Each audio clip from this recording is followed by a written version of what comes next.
When you come up with the Kindle and the Apple iBooks version, that's going to be popular because it's such a big book, but we'll see. Yeah. Oh, let me tell you a story here. I think I sent you a copy of this email. So I'm taking a power nap Saturday afternoon. This is the week before you hear this show, ladies and gentlemen. I get a phone call from somebody with a very deep New York accent, and he says his name is Ron Milioni, and he's screaming because we did something to attack him in our forums.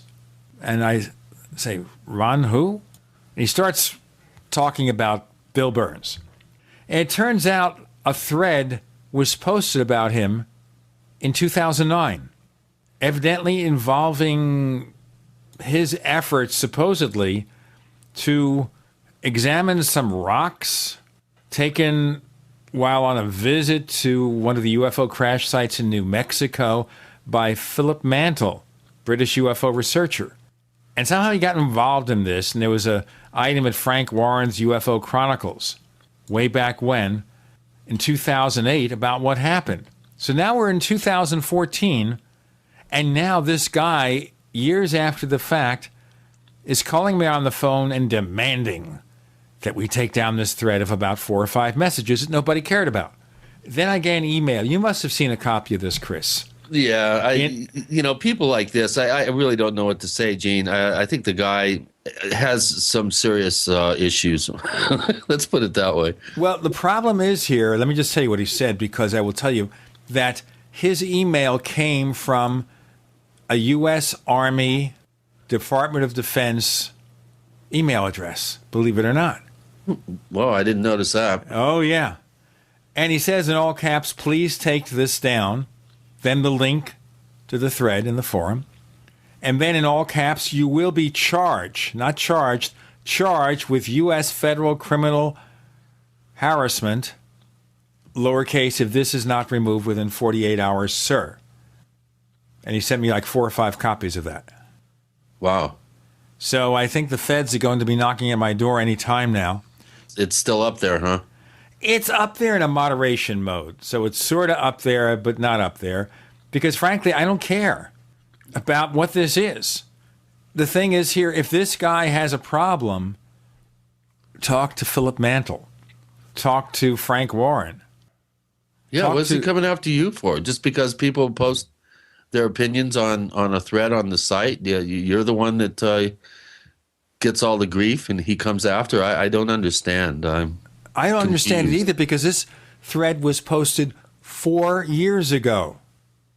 Now, if you're trying to close off something, or if he feels that something in those threads or in the original issue of UFO Chronicles from Frank Warren was incorrect about what he did to analyze these rocks, well, that's fine, but why come to me? I have nothing to do with it. I mean, this was such an insignificant thread in our forums. Let me explain.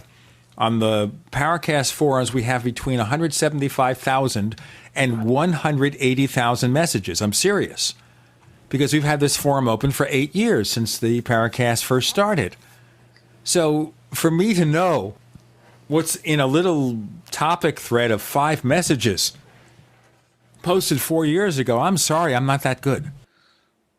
Yeah, I thought you were the superhero of the forum with elephant memory and all that. So that's not true, huh? Yeah. Truth comes out. So you're not a forum superhero. You cannot remember every post. Only 1 out of every 4,000, I think. But to see what happened here is he drew my attention to something that was so insignificant. Email address and threats of legal action, that would catch my attention. Right, especially the fact that I sent it back to the abuse email address at the Army and asked them to figure it out for me. Did you know that? Oh, that was a good move. So I don't know. I mean, the thread is up there.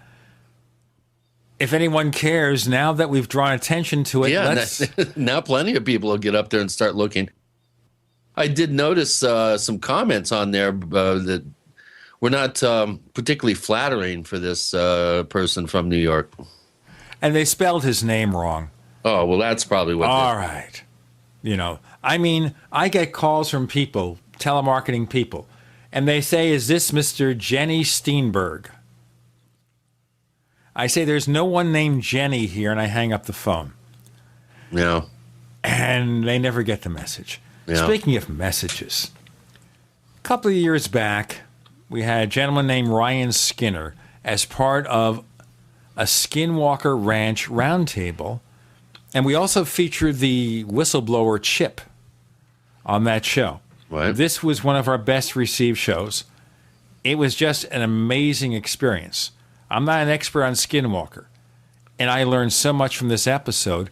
And now Ryan has this new book out called Skinwalker Ranch, Path of the Skinwalker is the subtitle. This could be a fascinating session. That is, if the feds don't arrest me. I have to think of this old song from the 60s, from Napoleon the 14th. They're coming to take me away, haha. Yeah, to the funny farm where life is happy all day long. And life is beautiful. And I'll be happy to see those. Forget about it. I used to actually be able to recite that thing. Yeah, I did too, actually. It was actually written by a songwriter named Jerry Samuels, but who cares about the trivia? This is not trivia. Ryan Skinner, the book is Skinwalker Ranch, Path of the Skinwalker. With Gene and Chris, you're in the Paracast.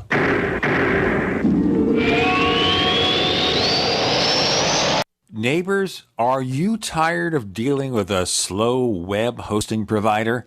Well, check out A2 Hosting and their screaming fast Swift server platform. They even have SSDs that load pages 300% faster than the competition. Ready to give your site a speed boost? Well, tell you what, neighbors, head on over to a2hosting.com.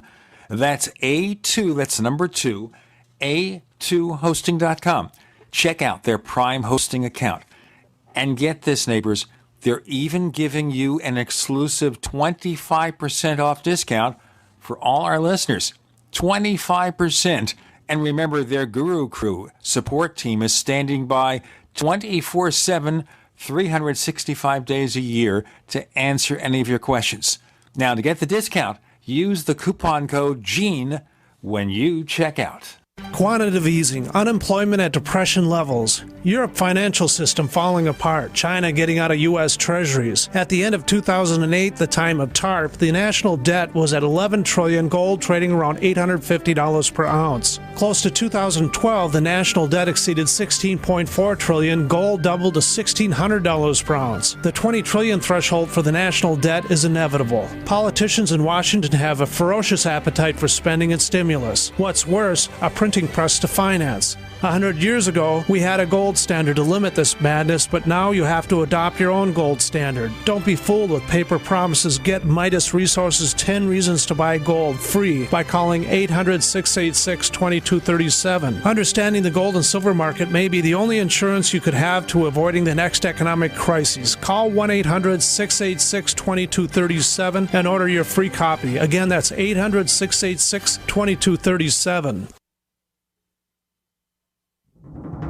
Time and time again. You need to come here and help us. We need assistance, please. Those we should be able to depend on let us down. Federal and state and local officials saying help is on the way. Well, the folks here in Bell Harbor say, show me. Don't depend on the government to save you. Take action now so that you're prepared for the next disaster with MyPatriotSupply.com. Get the best prices on storable food, non-GMO seeds, water filtration devices, home canning equipment, survival and self-reliance books, and more at MyPatriotSupply.com. Call 866-229-0927. We are hurting down here and we need help immediately. Before it's time to survive, it's time to prepare. MyPatriotSupply.com. MyPatriotSupply.com. Question: Could too many GMO foods and toxins be overloading your digestive and immune systems? Answer, yes. If you're searching for a powerful detox that's gentle enough to use every day, use Pro-EM1 from Terraganics. Pro-EM1 is a powerful liquid probiotic that uses good bacteria to suppress pathogens and gently eliminate toxins from your body. A healthy digestive system will cleanse and remove toxins, support weight loss, improve absorption of food nutrients, and aid in controlling yeast and other infections. Pro-EM1 is made with only non-GMO and certified organic ingredients, has no preservatives, and is dairy, soy, wheat, and gluten-free. Pro-EM1 is the key to your digestive health. Order Pro-EM1 Daily Probiotic Cleanse at Terraganics.com, spelled Terraganix.com, or call toll-free 866-369-3678. That's 866-369-3678. Also available through Amazon Prime. Pro-EM1 from Terraganics. Life's getting better. We'd like to hear from you. If you have a comment or question about the Paracast, send it to news@theparacast.com. That's news@theparacast.com. And if you'd like to catch up on past episodes, we have hundreds of shows for you to download, direct from theparacast.com. That's theparacast.com. Or check us out at iTunes. The book is called Skinwalker Ranch, The Path of Skinwalker. And let me just read you this paragraph, this introductory paragraph on the cover page. Come with me as we walk along the forbidden path of the Skinwalker and investigate the mysteries surrounding Skinwalker Ranch. This is more than a story. It is a chronicle of chilling events that actually happened. Stories that I will never forget. I was thinking as I read this, Ryan, that maybe who I needed was the late Fred Foy. He was the announcer who did The Lone Ranger. The Lone Ranger rides again. That's what I needed, that voice. Gene, I think that's a little ahead of Ryan's time. That's ahead of my time. Yeah, I'm 37. Oh, no. But I get your point behind that. I'm kind of building up yes, a chilling event. Right. Or I like the other one, the quote from Paul McCartney. I used to think that anyone doing anything weird was weird. I suddenly realized that anyone doing anything weird wasn't weird at all. It was the people saying they were weird that were weird. From Paul McCartney. Where did he say that, Ryan? I was just looking up quotes that I thought were relevant. That one really spoke to me. So a lot of family and friends kind of question, what I'm doing all the time out there in Utah and just how weird of a hobby I have, I guess. Now, that's a good place to start, Ryan. Yeah, what is your motivation, dude? I mean, you live in Wisconsin, right? I live in Wisconsin. Yeah, and you're talking about what's the round trip? 1,300 miles away, yeah. It's 1,300 miles, so you're talking 2,600-mile round trips. How many times have you done that? I try to do it at least 2 to 3 times a year, and I've done that for the past 6 years. Which airline is enriching themselves by this? I actually have a RV that I equip to go off-roading, and I try to take that out as much as I can. So this is like a 2-day trip or something like that? I try to spend at least a week to 2 weeks when I'm out there. I'm thinking in terms of the driving time. Oh, the drive, yeah, it's a 2-day trip. Okay. 2 days to get there, 2 days back. And then, of course, you want to spend a week or so there to make the trip worthwhile. Let me ask you a question here. Do you actually have a day job that you are missing because of this? I'm self-employed, so I guess I have some luxury in my schedule to be able to take trips like this. But what attracted you to make this pilgrimage? Because I tell you something, I used to be the kind of person when I was 37, which is more years than anyone cares to remember. I do this kind of thing where I travel 1,500 miles at a clip to go to a convention or somewhere that was interesting. What is my biggest motivator, or why am I doing this? Yes. It's definitely become an obsession of mine over the years. There's a lot of haunted houses and just little paranormal supposed hotspots all over Wisconsin and southern or northern Illinois. But really, there's nothing that replicates itself on such a continual basis as what's found at Skinwalker Ranch. I mean, there really is a reason why all these different agencies, and a billionaire and NIDS and Bass, everybody's so interested in the ranch and these kind of high-profile people.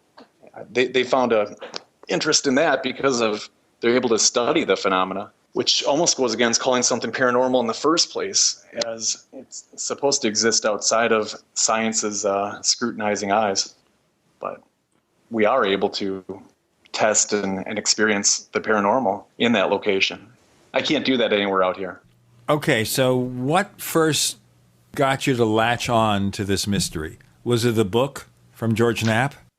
Yeah, well, it was my experience. I didn't even know about the book from George Knapp, and I write in my own book about my chronicles traveling through Utah. I'm on I-70, just south of the ranch, and I had a unusual experience with a ball of light that followed my car, and we eventually pulled over and found alien-like creatures, and just that whole event just sparked my interest and fueled my interest for what was so peculiar and interesting about that area. And the more I researched, I came across the book Hunt for the Skinwalker, and found directly to the north, immediately to the north where we were having where we had our encounter, was Skinwalker Ranch, no more than 20, 30 minutes away.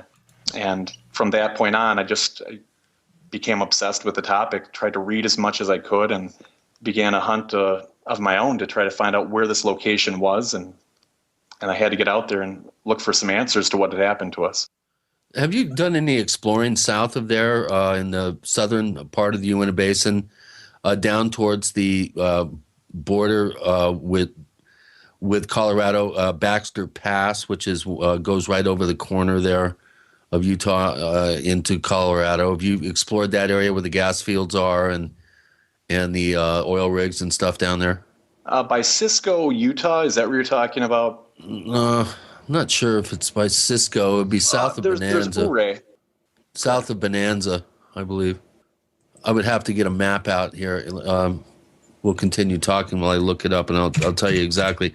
I had some really strange experiences going back from my first visit to the ranch in '96, a place called Hell's Canyon. Now, I think hell in America is living in Utah, and parts of it, it's very hellacious.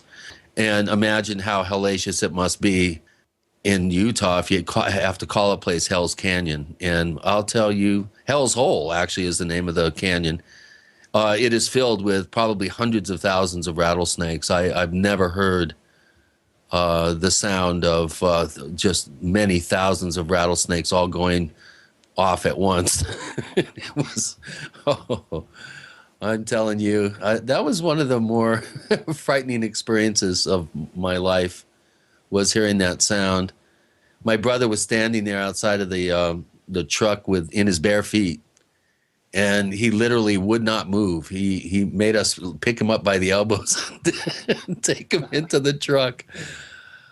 But that area down there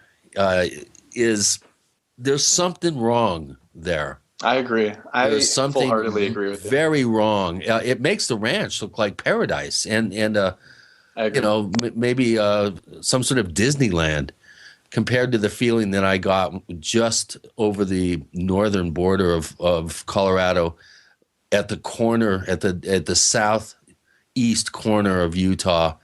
There's one road that goes up and over a small mountain range there called Baxter Pass, is the top of the mountain range, and just to the north and west of that area is a large gas field and oil field. I think it's part of the Rifle oil deposits there. And I'm telling you, that is so spooky down there. I've been all over this country, 48 of 50 states, many states, numerous times. I've been to all sorts of paranormal hotspots from Maine to Baja. And I think that if somebody asked me, what is the spookiest place that you've been in nature, I would have to say that area is right up there at the top. We've got some spooky stuff to talk about here. Boy, I did. A lot more to talk about with Ryan Skinner. The book is Skinwalker Ranch, Path of the Skinwalker. With Gene and Chris, you're in the Paracast.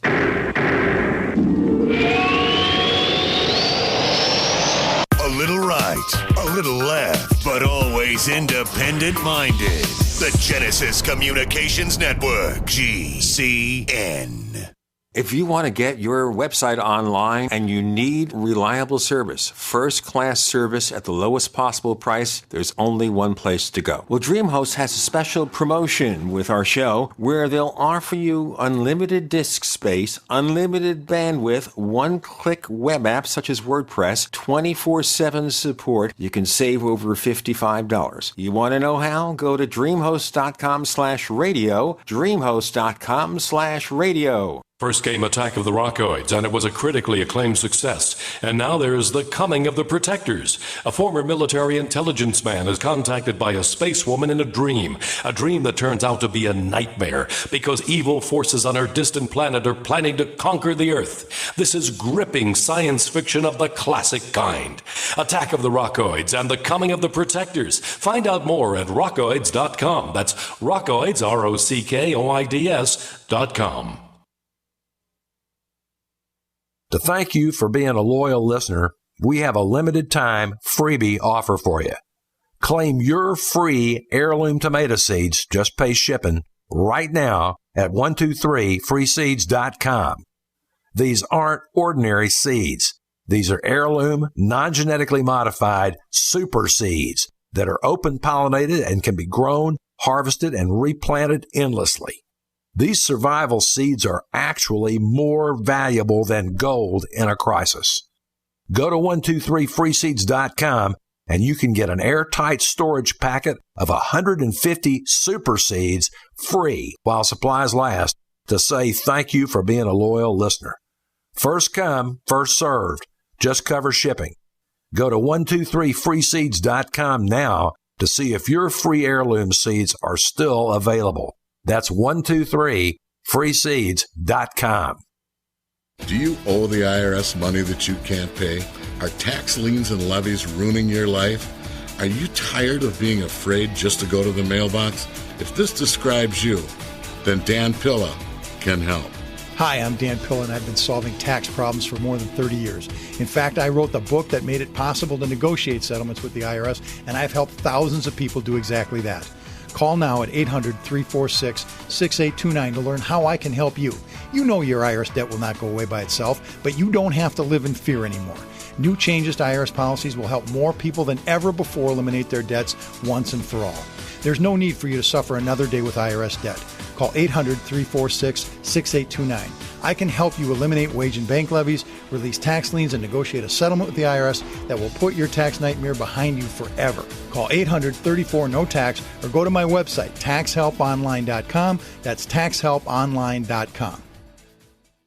These days, so many suffer from heartburn, stomach ulcers, and acid reflux, and most never realize it is the high acidity within the body that causes their discomfort. While selective diet choices can help, AlkaVision Plasma pH drops can really make a change. A few drops added to water can optimize your body's pH level, ridding you of harmful waste and acid, promoting health and restoring vibrance and energy. Healthy pH levels make all the difference. High acidity can also cause depression, insomnia, and irritability. AlkaVision Plasma pH drops bring you vital balance that can be truly life-changing. Alkalizing boosts immune response, reduces headaches and cramping, and even helps prevent bone loss. This is simple science that helps your body do what's natural. Order your AlkaVision pH drops for just $29.95 at alkavision.com, ALKAvision.com, or call 800-518-7615. Alkalize your body. Supercharge your health at alkavision.com.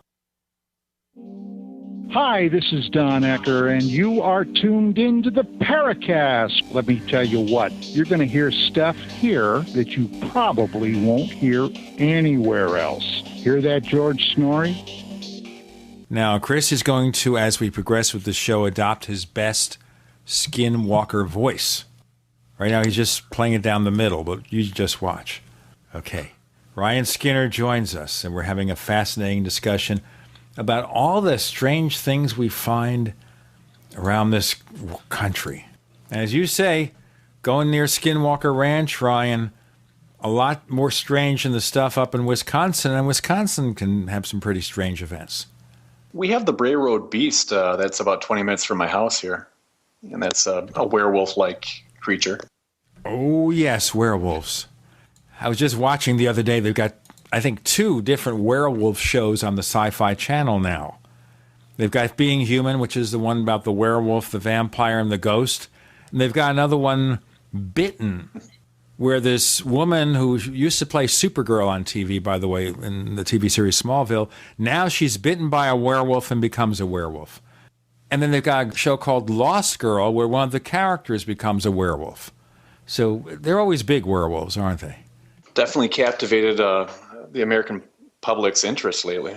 Skinwalkers, werewolves, it's kind of on the horizon where ghost hunting used to be the big thing. Now, define a skinwalker for people who need to be given the 101 treatment. What is a skinwalker? It is something that can adopt different forms, right? Well, it really depends who you ask what a skinwalker is. I believe it was originally the Navajo tribe that came up with the term for an evil witch doctor. Is one explanation I've heard. I believe you become a skinwalker by sacrificing a relative or a child to some of the evil spirits, and as a result, you inherit these powers, the ability to transform into animals. And one of the earliest explanations wasn't necessarily for evil reasons. It was, from what I've read, to spy on some of the invading armies, where you could become a wolf, for example, and go undetected and do some sort of scouting and report back to the tribe. That's, again, one explanation. It's not necessarily what I personally subscribe to. I think it's too simplistic and possibly a little too religious. Well, it's unfortunate that the tag actually even became associated with the Sherman Ranch, now called the Bigelow Ranch, I guess. First of all, we're talking about the Ute Indians, who were nomadic, did not have the medicine societies set up in the way that the Dene or the Navajo and the Apache do. And the whole term, I think, has been misapplied completely in this sense, which I was going to point out. I know your book has it twice in your title, but because the area has now gained that particular tag or meme, if you will. But again, skinwalkers are not part of the Ute tradition. The reason why they even mention the word skinwalker is because they've been in conflict with the Dene for many generations, since the Utes actually were signed on by the U.S. Army to help hunt down the Dene people, the Navajo and Apache.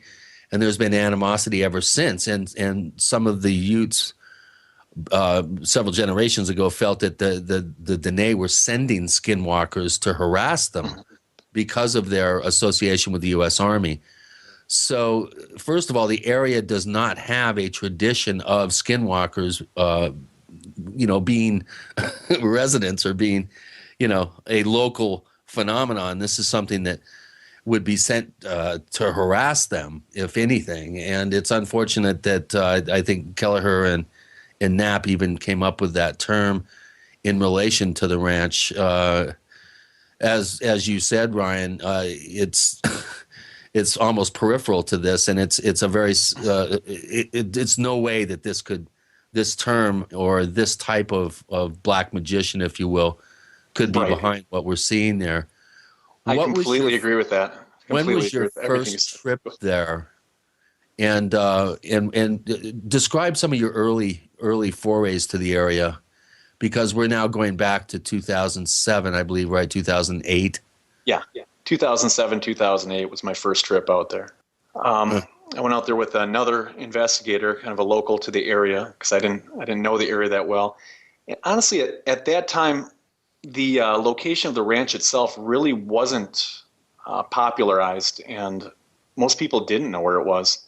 And they went through some links in the book Hunt for the Skinwalker to obscure the location. So at that point, it was a bit of a scavenger hunt for us. And we did, over the course of several days and looking at several other ranches, local ranches, we did come across the correct one. And almost immediately, I mean, back in 2000, the intensity of whatever was going on out there was even more so intense than what I've experienced recently. which it's still, even to this day, there's still activity going on there. Yeah, they've been trying to downplay that for a number of years now. Anytime any of the principals has asked the question about, there hasn't been anything going on there for years. I saw stuff with you when we went out to 2.5 or so years ago with with Sean Stone and Tyrell Ventura. We had a pretty interesting sighting of an anomalous light. I mean, it was just a night, weird light at night, which are a dime a dozen out there, and many places in the West. But there is activity. 2009 especially had quite a bit of activity. Why don't you start giving us a blow by blow of some of your trips? You've been out there over 20 times. Obviously, every time you go out there, it's not going to have packed with the excitement and the like. Why don't you start out by correct. That's some high points? That's exactly correct. That's kind of a misconception that people ascribe to me because I've had so many different events that have occurred out there. What are you just that lucky, Ryan? Are you making all this up? And it's none of that. It's when you really invest that amount of time living and breathing and just immersing yourself into that environment. If there really is something to it all, then you're going to be experiencing a significant amount of whatever's going on out there. And I'm lucky to have seen some pretty unusual things. Back in 2007, when I first went out there with the other investigator, we did finally locate a hotspot near the ranch.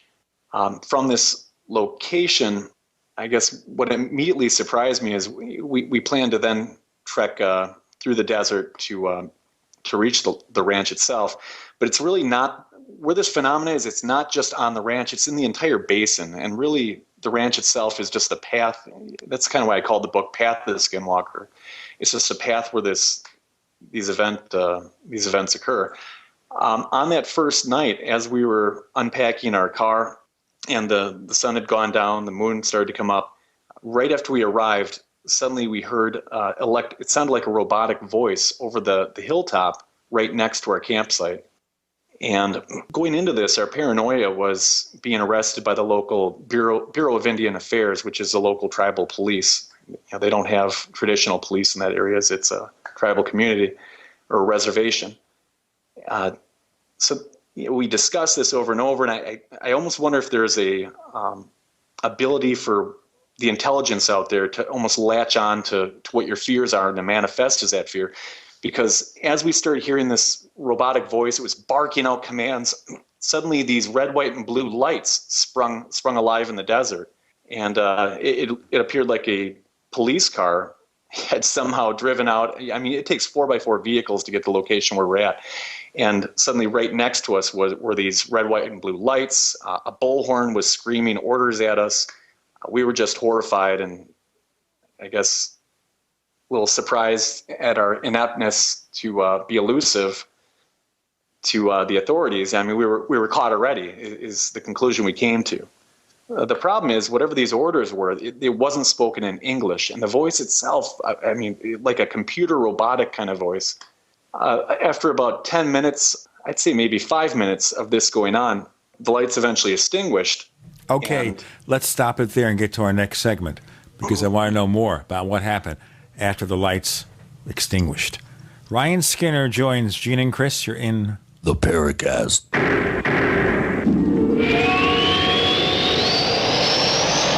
Independently leading the way for the nation. Compelling talk for every political persuasion. We are GCN.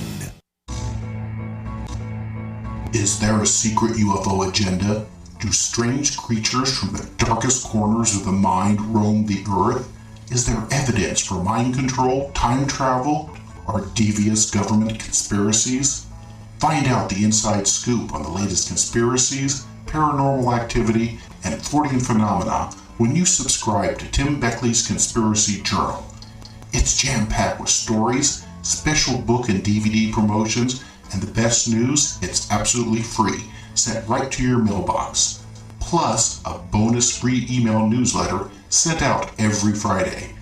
Simply send an email with your name and address to Mr. UFO at webtv.net. That's Mr. UFO at webtv.net. Find out. what they don't want you to know. Yesterday, I got a notice from the IRS. They say I owe them over $16,000. I don't have that kind of money, but the notice said if I don't pay it in 30 days, they're going to go into my bank account and take my money, put a lien on my house, and garnish my wages. Can they really do that? If you owe back taxes, unless you get help, the IRS can do all that and more. Don't try to fight the IRS on your own. Use Coast One Financial Group and let them help you get a fresh start. Their Fresh Start program that will stop collection efforts, remove any liens the IRS or state have in place, and help you reduce your back taxes by as much as 80%. You get a fresh start if you owe at least $10,000 in back taxes. They're so sure they can help you that they'll give you a 20% discount just for calling right now. Dial 877-328-6404. That's 877-328-6404. Again, 877-328-6404. Great news, pure water lovers. BigBerkeyWaterFilters.com has a special discount offer for all GCN listeners. You can't do better than a Big Berkey for economy. For only 1.7 cents a gallon, a single set of filters can last for 5 to 10 years. There's none better than a Big Berkey for emergency preparedness as a backup water source. And you just can't beat a Big Berkey to remove dangerous chlorine, all types of fluoride, pathogenic bacteria, cysts, parasites, and unhealthy byproducts from municipal water. Berkey water filter systems are even powerful enough to purify stagnant pond water. For the gold standard in water filters, get a Big Berkey at BigBerkeyWaterFilters.com. And all GCN listeners get 5% off all ceramic filter systems. For details, call 1-877-99-BERKEY. That's 877-99-BERKEY. Big Berkey Water Filters, for the love of clean water. A little over a year ago, I began to do a lot of research into why, even though I had a pretty good-sized meal, that I was still starving. And my research led me to a well-known fact that most of the soils that we grow our crops on here in the United States and across the industrialized world are almost completely depleted of almost all of the key minerals and trace elements that our bodies need to rebuild themselves, fight off cancer, and be healthy. I then searched out the best vitamin and mineral company out there and discovered Youngevity. The Youngevity products are designed to give you the real nutrition you need, and once you've got that, you don't have to eat as much to be satisfied. I've lost 37 pounds in 2 months, simply getting the vitamins and minerals I need. Check it out for yourself. It's incredible. Go to InfoWarsTeam.com today and order your first canister of Beyond Tangy Tangerine Complete Multivitamin Mineral Complex Dietary Supplement. That's InfoWarsTeam.com.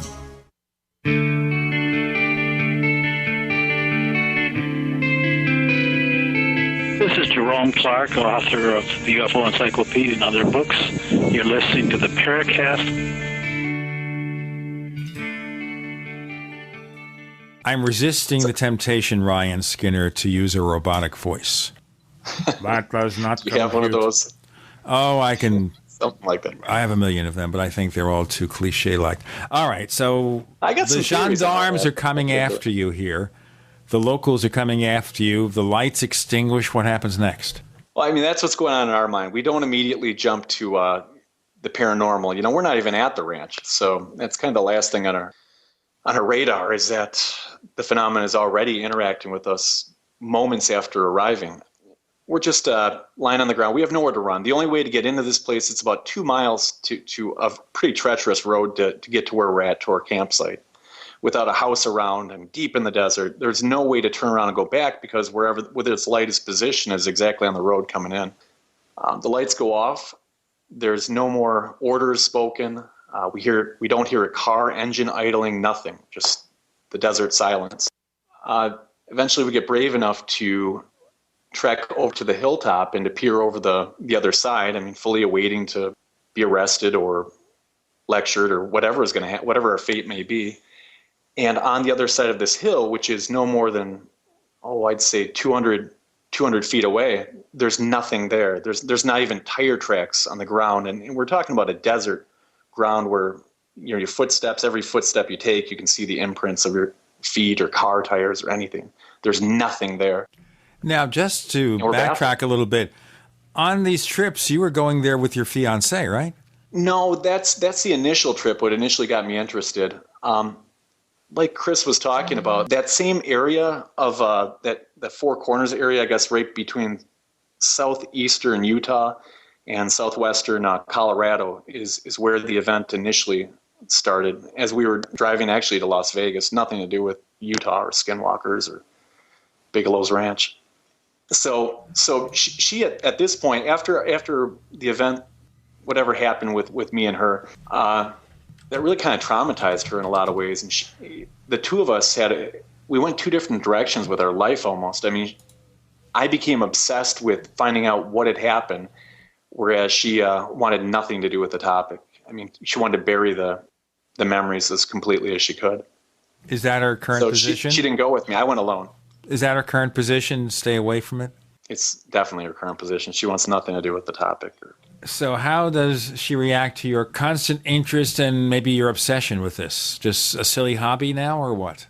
I believe it affected our marriage to a point where we eventually got divorced. Uh-huh. It was definitely a catalyst in our relationship where she was more interested in the grounded kind of lifestyle of high fashion and, I don't know, Kardashian stuff on TV. And I started taking a completely different pursuit with my life and obsessing over it and reading about it and taking these trips all over the Southwest. The two lifestyles didn't mesh at all. And it created some tension between us, I guess. That's the big thing, though, when people get really involved in paranormal research. It can wreak havoc on relationships. I understand that. I'm somewhat of a obsessive person to begin with. When I get interested in a topic, I mean, I really put everything into it. I invest everything to build whatever hobby I'm into or whatever my interest is. And that must have played a role as well. And what happened to us on I-70 on that trip to Vegas sparked this interest in me that still burns to this day. And I think the answers are out there. I mean, not just at the ranch, but in the entire basin and that Four Corners area. Well, one thing you wonder here is, aside from our corner of the world and reality TV shows and such, we're not getting a lot of attention on these events by the national media at all. Yes. Yeah. The minute you associate Bigfoot with the topic, suddenly everybody's interested or haunting possibly, or a chupacabra. But this topic seems largely ignored for some reason, which I don't understand. Maybe it's not quite as accessible. If you get my point, the marketing is maybe a bit more difficult. And it has to be marketing when it comes to the people who put on reality shows. Well, I have to say I think there's been a shift somewhat in the past recent 5 years. Interest is beginning to build in the topic. And you can go on all the different BFRO hunts you want and look for Bigfoot. And people just aren't finding those kind of things and getting cursory glances of him on videotape or a thermal catch of it. But it's another thing to go out anywhere in the basin and really to spend some time. I mean, I'm talking like a week or two in the deep desert alone. There is some sort of intelligence at play, an alien intelligence at play that's out there, that's unknown, but nonetheless very real and interacts with us. Now, with you, what kind of interactions have you had other than your initial encounter? I'd say I've had two, well, maybe three interactions. That's what I'm always looking for and always running from is, the answers are through the interactions. It's not just through videotaping a ball of light on the ground floating around. There's really no information that can be gathered from that. Interaction, like communication, is really what I'm looking for. That's, what is the intentions of these things? What are they? Where are they from? What does it all mean? And how does it relate to myself? Let's see. Many times, a pretty consistent recurring theme that's happened out there is you'll hear two male voices, having a conversation directly above your head. And it's in a language that almost sounds like English. I mean, you get this impression that you can just about understand what they're talking about, but it's muffled, or it's hard to hear, and just as abruptly as it occurs, it goes away. Now, when you've heard these voices, you had people with you? Trying to think. And no, you understand why I'll say that. You'll understand why I say that, because some people will say, well, he's just hearing voices. Hearing voices in his head. Sure. No, but and I agree with that and fully acknowledge that somebody would conclude that. What's interesting is the other that is a pretty common phenomenon out there. So I'm not alone in having that happen. And if I was, I would, could you actually record these voices, or are they actually just between my two ears? Is it all in my head? So the fact that it happens to others and happens somewhat frequently, even to the locals out there, well, I mean, not even, especially to the locals out there, that adds a little bit of comfort to me that I'm not losing my mind, I guess. But interaction. The biggest story, or the most phenomenal thing that ever occurred to me, was one day I was observing the ranch from about a quarter of a mile away from a pretty high vantage point. As I'm looking down into the ranch, I could see these balls of light. Well, I'm just gonna gloss over this. It's a long story. Long story short, these balls of light, they were dancing around the fields around the ranch, on the ranch house itself, and even following one of the guards, behind one of the guards, as if he didn't even know it was there. 3 of them broke away. There was probably about 8 to 9 of them in total. 3 of them broke away, made their way over to my location. They would kind of glow real bright and then dim into nothingness. Eventually, they made their way right to my spot. As they dimmed out, you had no idea where they were going to reappear next. And I guess the fearful part of me was hoping they weren't going to reappear right in front of me, which they did. Right above my head, 3 of them appeared. They shined a pretty bright light right down on me and another investigator. At that point, all bets were off. We thought we were observing it from a safe vantage point. We were obviously caught by whatever it was. They then winked out again and appeared 30 feet in front of us, landed on the ground, and shut off this blazing light that it was in the middle of the night. I mean, everything became like daylight at that point. Once it had landed, I realized at that point there's nowhere to run. I'm on that Skinwalker Ridge on a cliff. I can't just run off the cliff, and they're right in front of me. I can't run towards them. And do I want to run at all? I mean, here are the answers right in front of me. Before me, I saw I call it a shadow, but I call it more of a 3-dimensional shadow, as if the shadow itself had substance and had lifted itself off the ground, and like a murky blackness that was blacker than the night sky around me. And this thing started swirling like a whirlwind, and eventually took shape, and it took the shape of a wolf. Oh, boy. We're going to stop it there, and we'll go on to this in our next segment. No wolves in the audience. But what about cats? What about dogs? I'm not sure. I'm sure, by the way, that you can find us on Twitter if you want to communicate with us. Send us a tweet. On Twitter, we are the Paracast. What else could we be? Ryan Skinner joins Gene and Chris. You're in the Paracast. Great minds think alike. The network for the independent-minded. The Genesis Communications Network. GCN.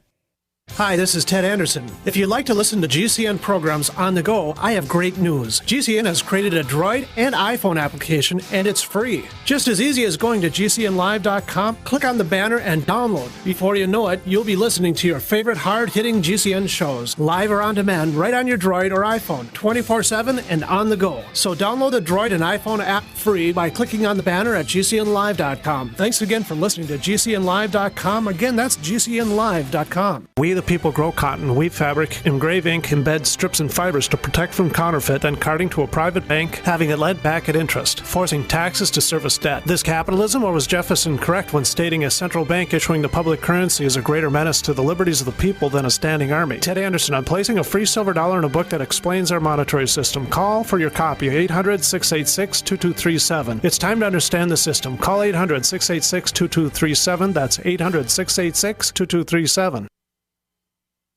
It's no secret that silver is one of the oldest known natural antibiotics, but the mainstream media will never tell we the people this information. Why? Many drug companies and politicians have dangerous alliances that manipulate the way we live by prescribing drugs that only manage disease, keeping us dependent on big pharma. And with Obamacare at our doorstep, we are now forced into a system that many of us do not want any part of. And no man or government has the right to dictate how we as free people choose to take care of our health. The patriots at utopiasilver.com hold this truth dear. Colloidal and ionic silver supplements from utopiasilver.com open the door to a whole new world of natural healing for the body and the mind. Visit utopiasilver.com and discover the safe and effective health benefits of colloidal and ionic silver. Call 888-213-4338, 888-213-4338, and talk to the patriots at utopiasilver.com, a leading source of natural healing using colloidal silver, colloidal gold, minerals, vitamins, and herbs. utopiasilver.com.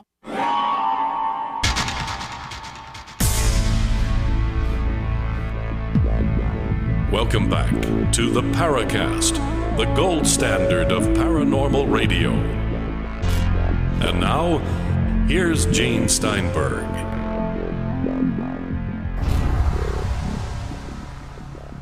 We have the computerized Chris O'Brien, no more werewolves here. But Ryan Skinner, okay, so this resolves itself into the shape of a wolf. Tell me more. There's now a large wolf, a dirty-looking, black, matted-haired wolf that walks up to us from where these balls of light had landed. It's now no more than an arm's length away from me and this other investigator. It just stands right there and stares at us. Again, this is not a fanatical story or some sort of fantasy of mine. I mean, this actually happened. Unfortunately, it doesn't have some sort of a dramatic climax to it. There was no There may have been communication, but on a level that I guess I didn't expect. You know, no sort of telepathy or voice, a clear voice in the head. It definitely didn't talk. The eyes didn't glow. It didn't stand up on two legs, but it was within. I could have reached out and petted it, touched it.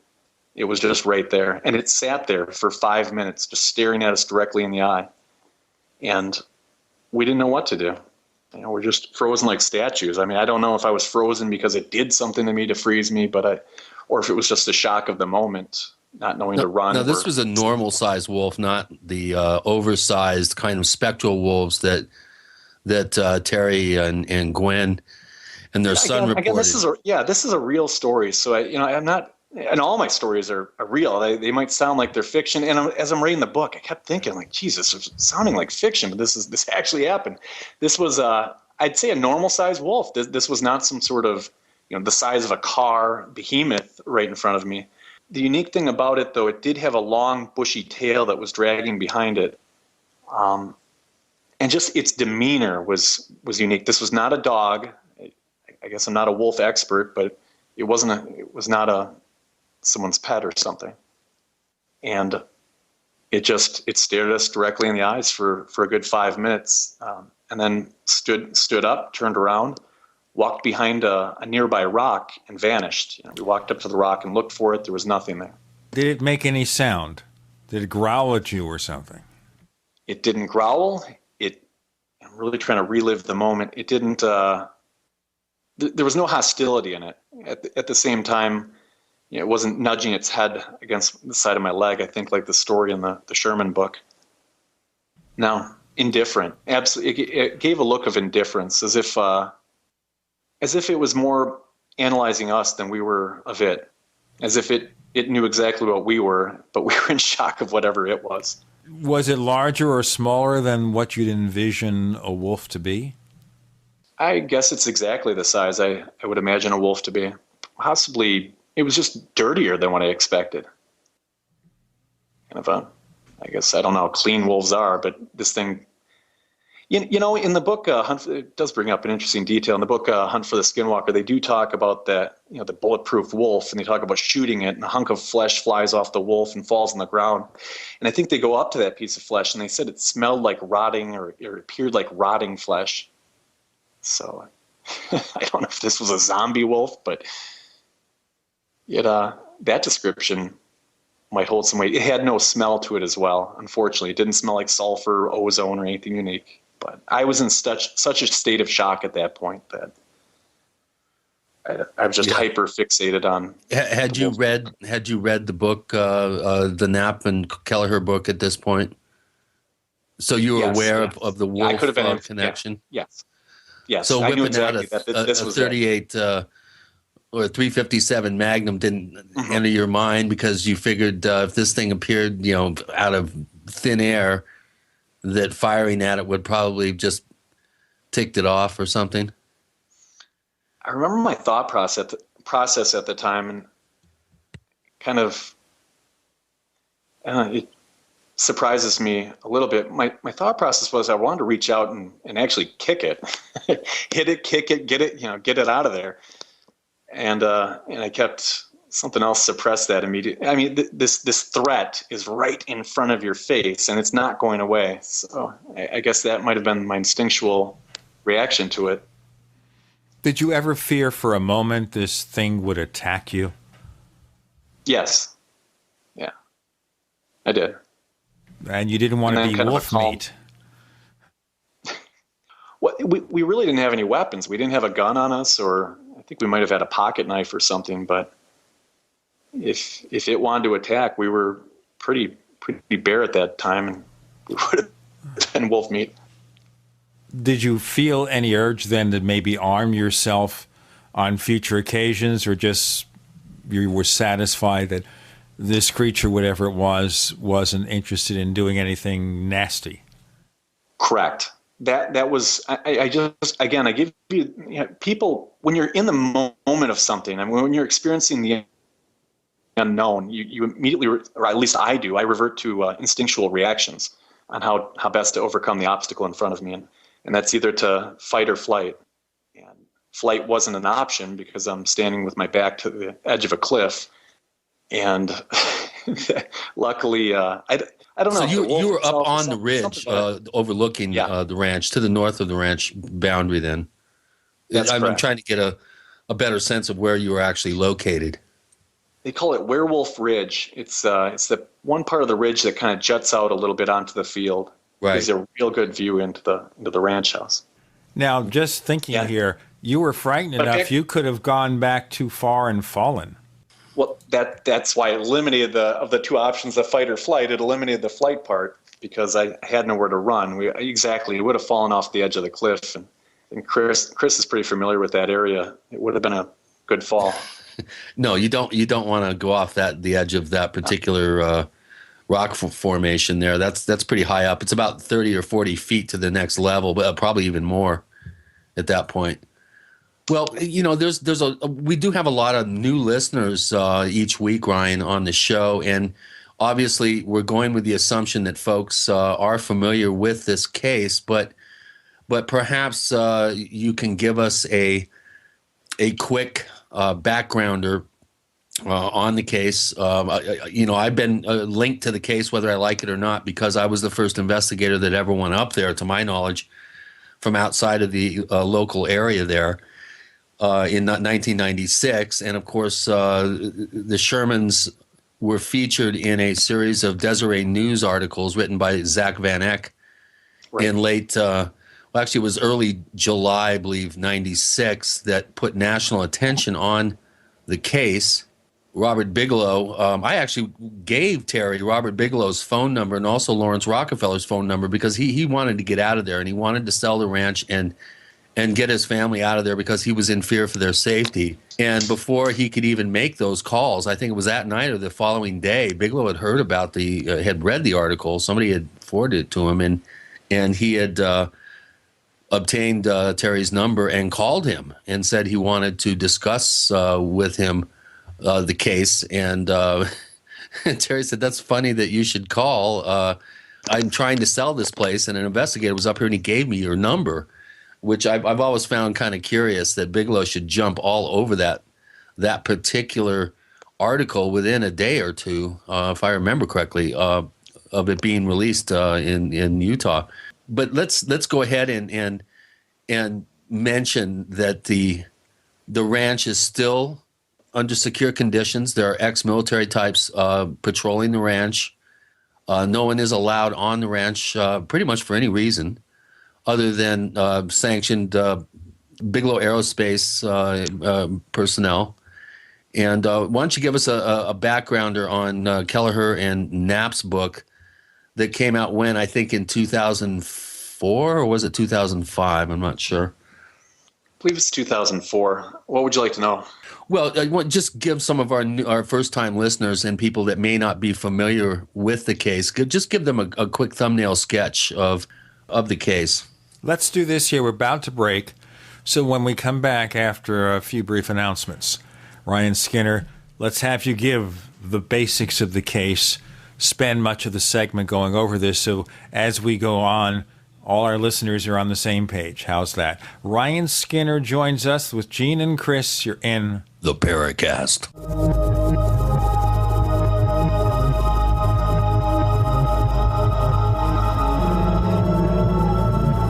First came Attack of the Rockoids, and it was a critically acclaimed success. And now there's The Coming of the Protectors. A former military intelligence man is contacted by a space woman in a dream that turns out to be a nightmare because evil forces on our distant planet are planning to conquer the Earth. This is gripping science fiction of the classic kind. Attack of the Rockoids and The Coming of the Protectors. Find out more at rockoids.com. That's Rockoids, ROCKOIDS.com. So here's what happened. I was placing an order online. The site went down. It just stopped responding. It took hours before it returned, but I'd already placed the order with another company. If your site goes down, you could lose business. And if you have a business or personal site, you want to know it's easy to run and it will stay online. At iWeb, your site is hosted on one of the most reliable networks in the world. Check it out. iWeb.com. That's iWeb.com.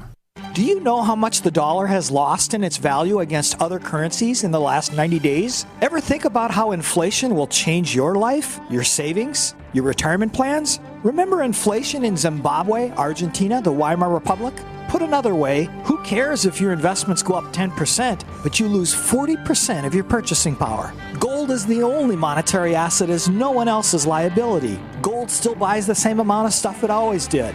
Gold does not require trust in a third party. You can possess it in your hand. You can take it with you. Gold is real money. Gold is honest money. My name is Daniel Larson from Midas Resources. To find out how you can protect your savings and roll over your IRA funds into precious metals accounts, please call me at 800-686-2237, extension 134. That's 800-686-2237, extension 134. 800-686-2237, extension 134. It's time for a home security quiz. What effective home security device is smaller than a coffee cup, fakes out burglars into thinking someone is home at your house while you're away, plugs into any wall outlet, is recommended by many police departments, and sells for less than $30? Yes, it's Fake TV. This year, about 1 in every 50 U.S. homes will have a break-in, with burglars usually picking the easy target, a dark house that looks like no one is home. Fake TV is a small electronic security device that makes it look like someone is home watching TV by simulating the light from a real TV. Fake TV could be the difference between coming home to a secure house or one that's been ransacked. To get your Fake TV for only $29.95 with free shipping, go to faketv.com or call 1-877-5-FAKE-TV. That's 877-532-5388 or go to faketv.com. Fake TV, the burglar deterrent. It's that time of year again, and you know what that means. Cold and flu season.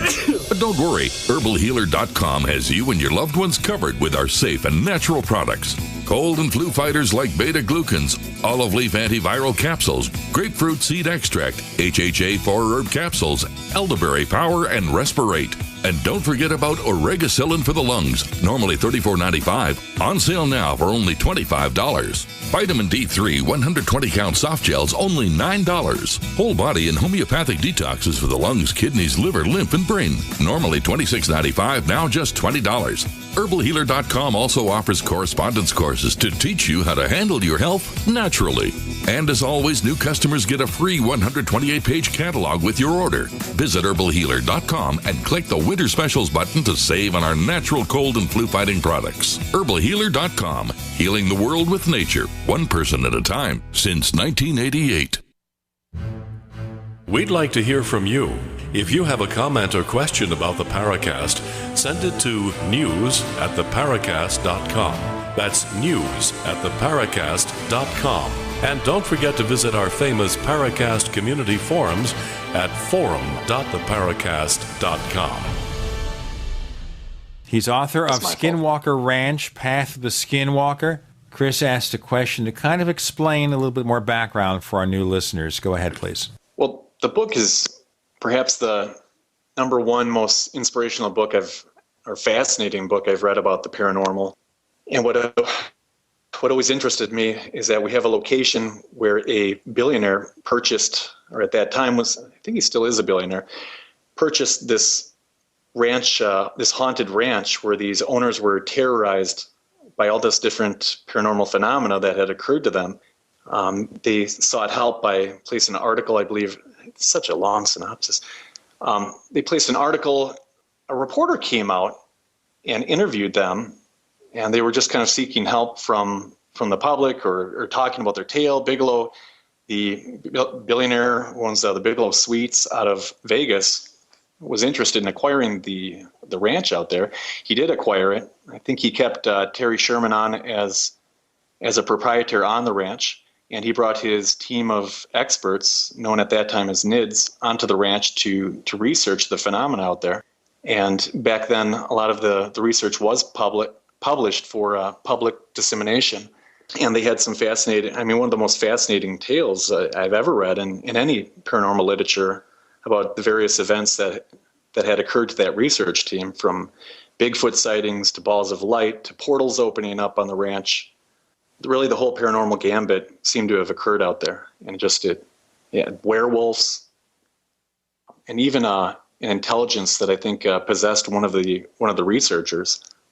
And the book, the only problem I have with it is it just kind of dishearteningly concludes without a lot of visual evidence or any sort of evidence whatsoever about some of the fantastic tales that Knapp and Kelleher discuss in the book, and furthermore, it left out the location of the ranch and left the reader with the impression that whatever was happening out there has now subsided, and it's kind of case closed, which is absolutely not the case. Do you think that was done, Ryan, to discourage people from visiting the site?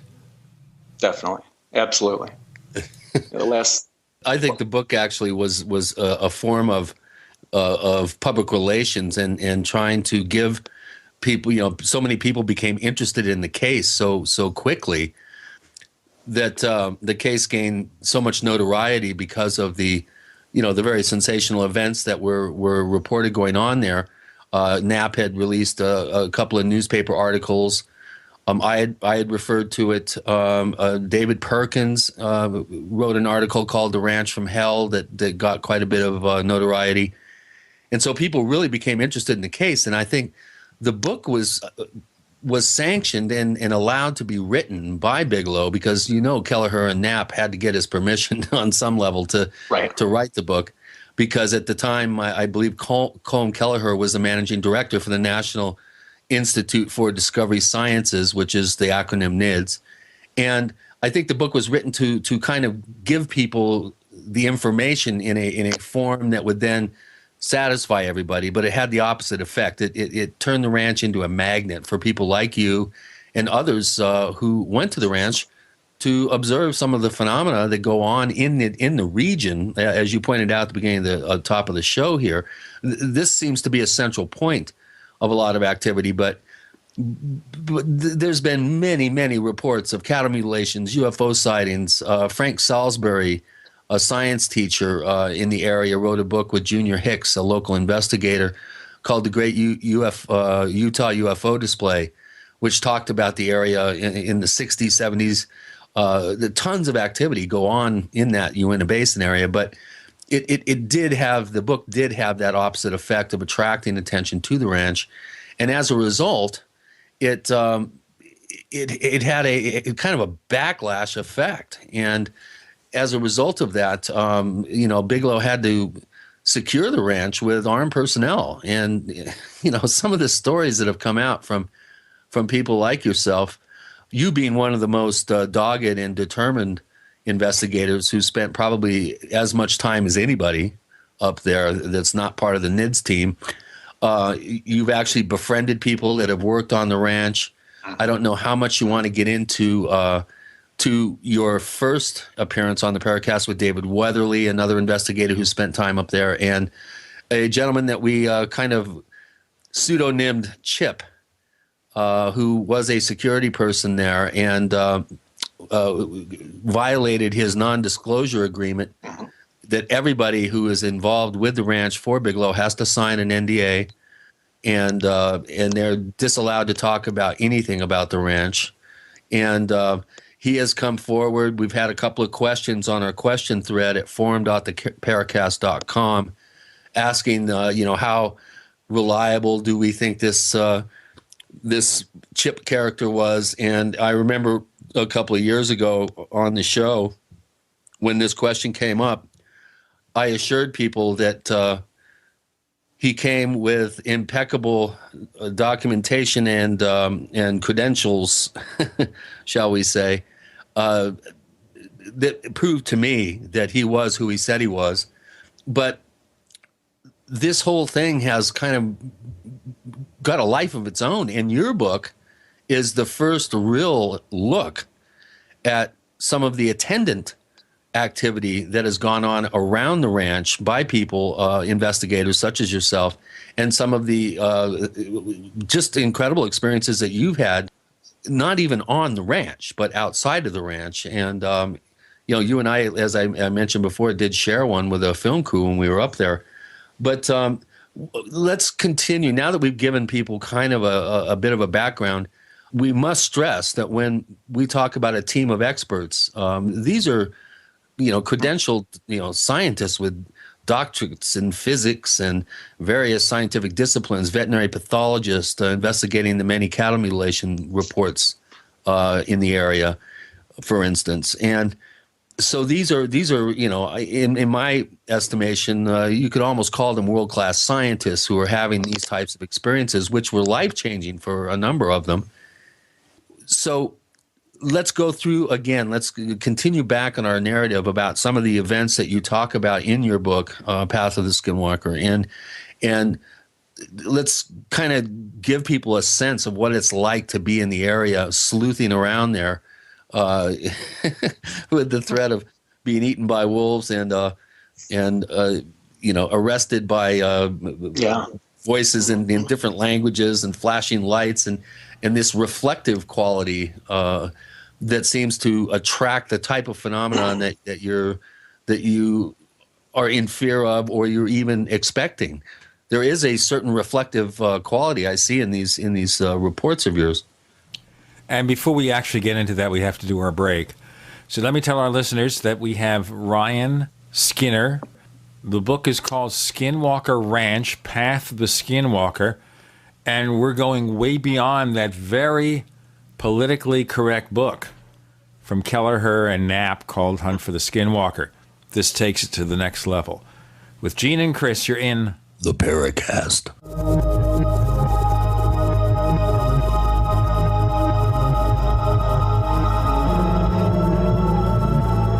The bad boy of broadcasting, Mancow, has found a new home. The Genesis Communications Network, GCN.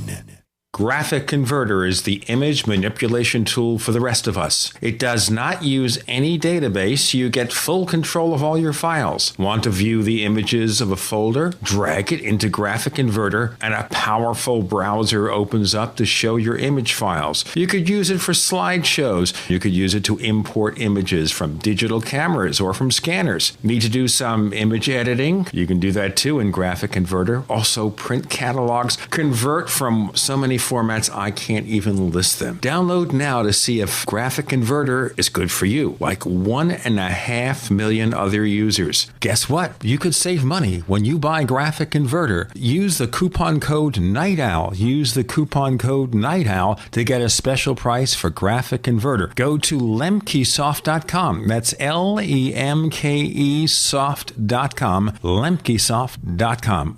LEMKE soft.com. Big business has discovered the preparedness market, and that makes it difficult to know where to go and who to trust. MyPatriotSupply.com is owned and operated by patriots just like you, has the best prices on storable food, non-GMO seeds, water filtration devices, home canning equipment, survival and self-reliance books, and more. MyPatriotSupply.com has old-fashioned values and the absolute best customer service in the industry. Look for the deal of the day, unique, affordable survival supplies that fit anyone's budget. Get same-day shipping on all orders and free shipping on orders over $49. Call 866-229-0927, 866-229-0927, or visit MyPatriotSupply.com for emergency preparedness, self-reliance, and food independence. Shop with a name you know and a name you can trust. Before it's time to survive, it's time to prepare. MyPatriotSupply.com.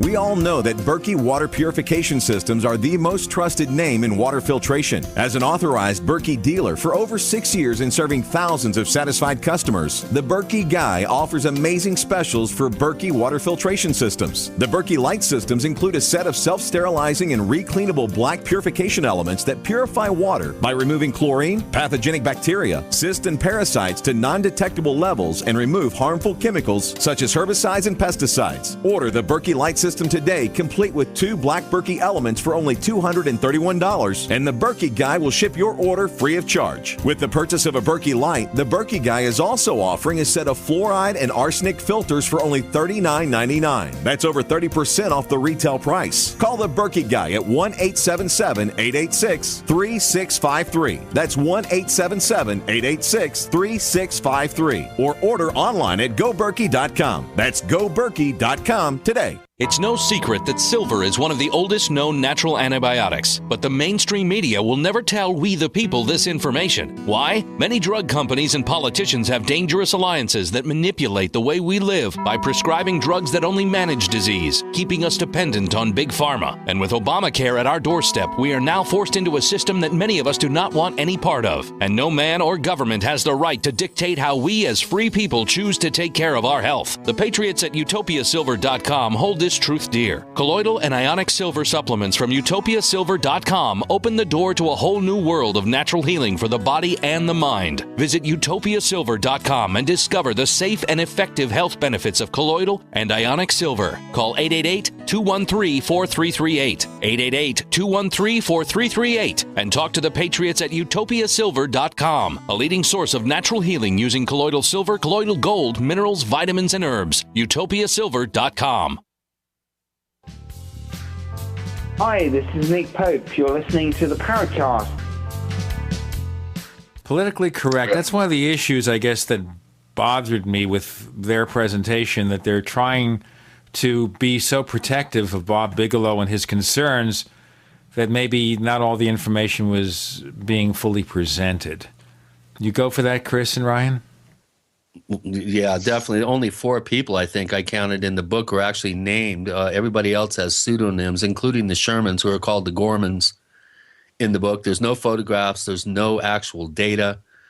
There's no any sort of documentation. It all comes across as kind of like campfire stories, ghost stories, if you will. Having spoken with both gentlemen, knowing George Knapp fairly well, over the years, I sincerely believe everything that's in that book occurred as close to as an accurate description of these events I think you'll find in the book. But the lack of documentation, the lack of photographs, the lack of identifying principles involved, to me is cagey. It's not. I think it had the opposite effect that was intended. It created more of an attraction to the ranch and to the case than anything really. How about you, Ryan? What do you think? Well, I think there's a real business aspect to all of this.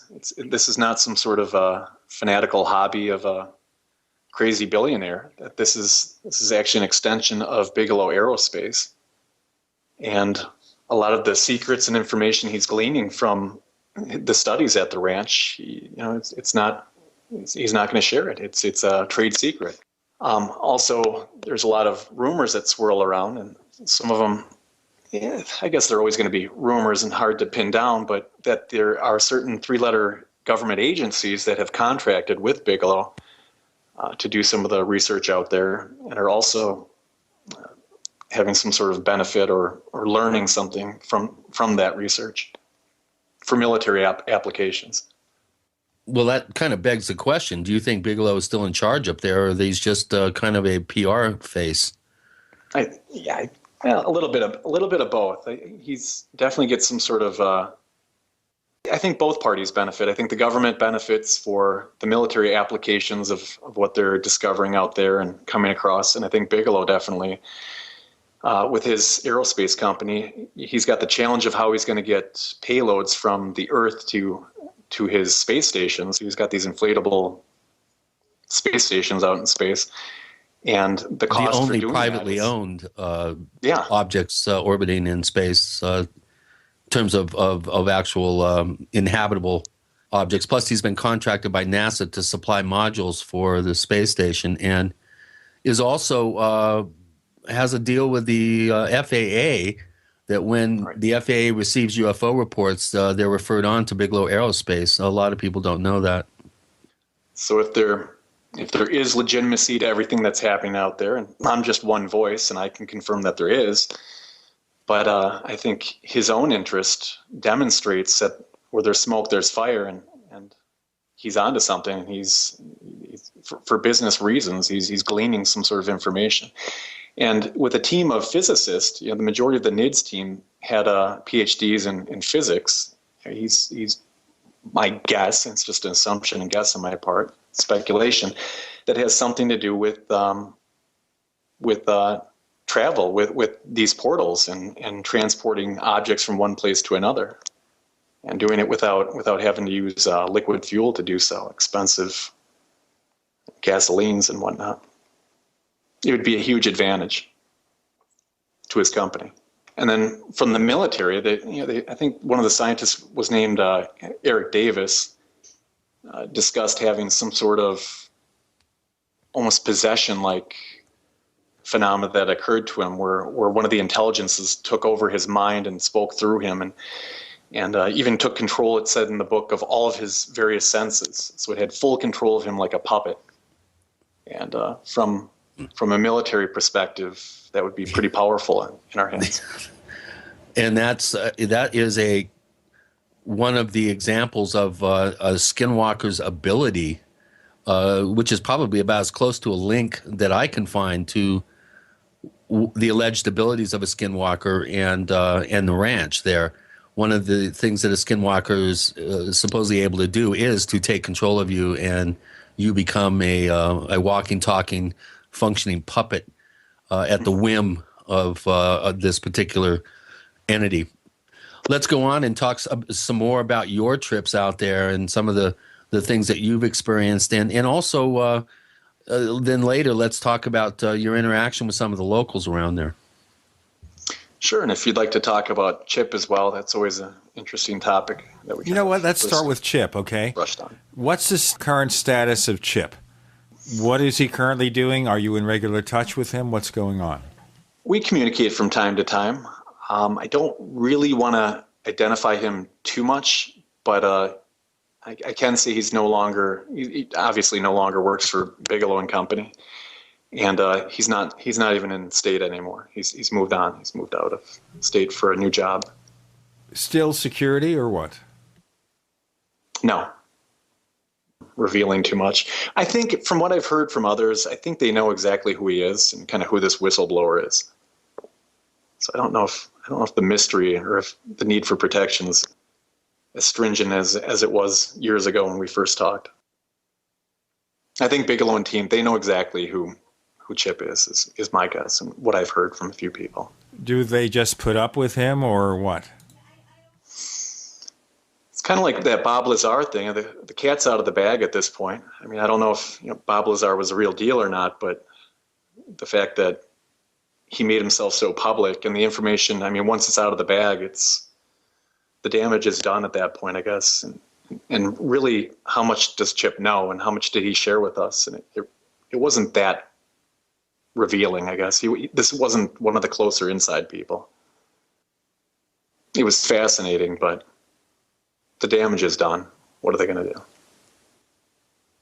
In your particular case here, did anyone associated with Sherman Ranch or Bigelow Ranch ever contact you and say, listen, this is not cool?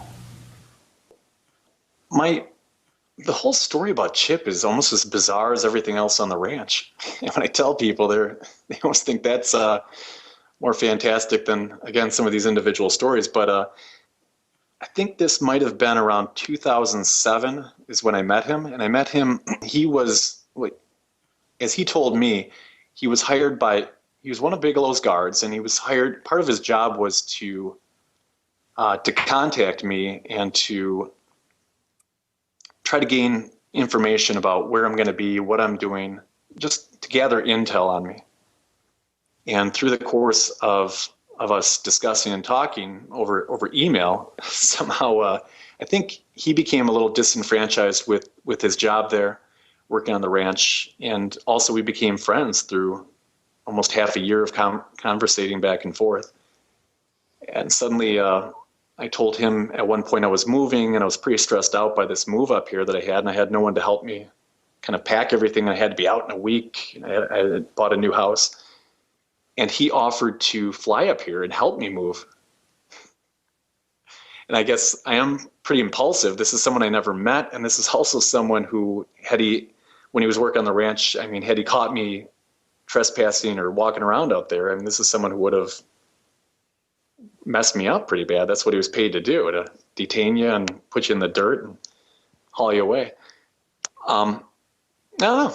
I just, I guess, again, my obsession for what's going on out there took the best of me, and I took an impulsive gamble, and I invited him up here. And we hung out for almost a week, and I learned he was a pretty good guy, actually. Interesting military career, and he had some pretty important jobs that he had done in the military, which impressed me how Bigelow hires these people with top secret backgrounds and these impressive resumes going into it. And I guess that's where our friendship started. And we're still friends to this day. We're talking about Chip, the whistleblower for the Skinwalker Ranch, with Gene and Chris talking to Ryan Skinner. You're in the Paracast.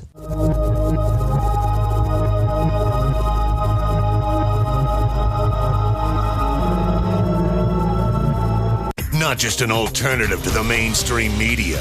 We're the premier independent talk radio network. We are GCN.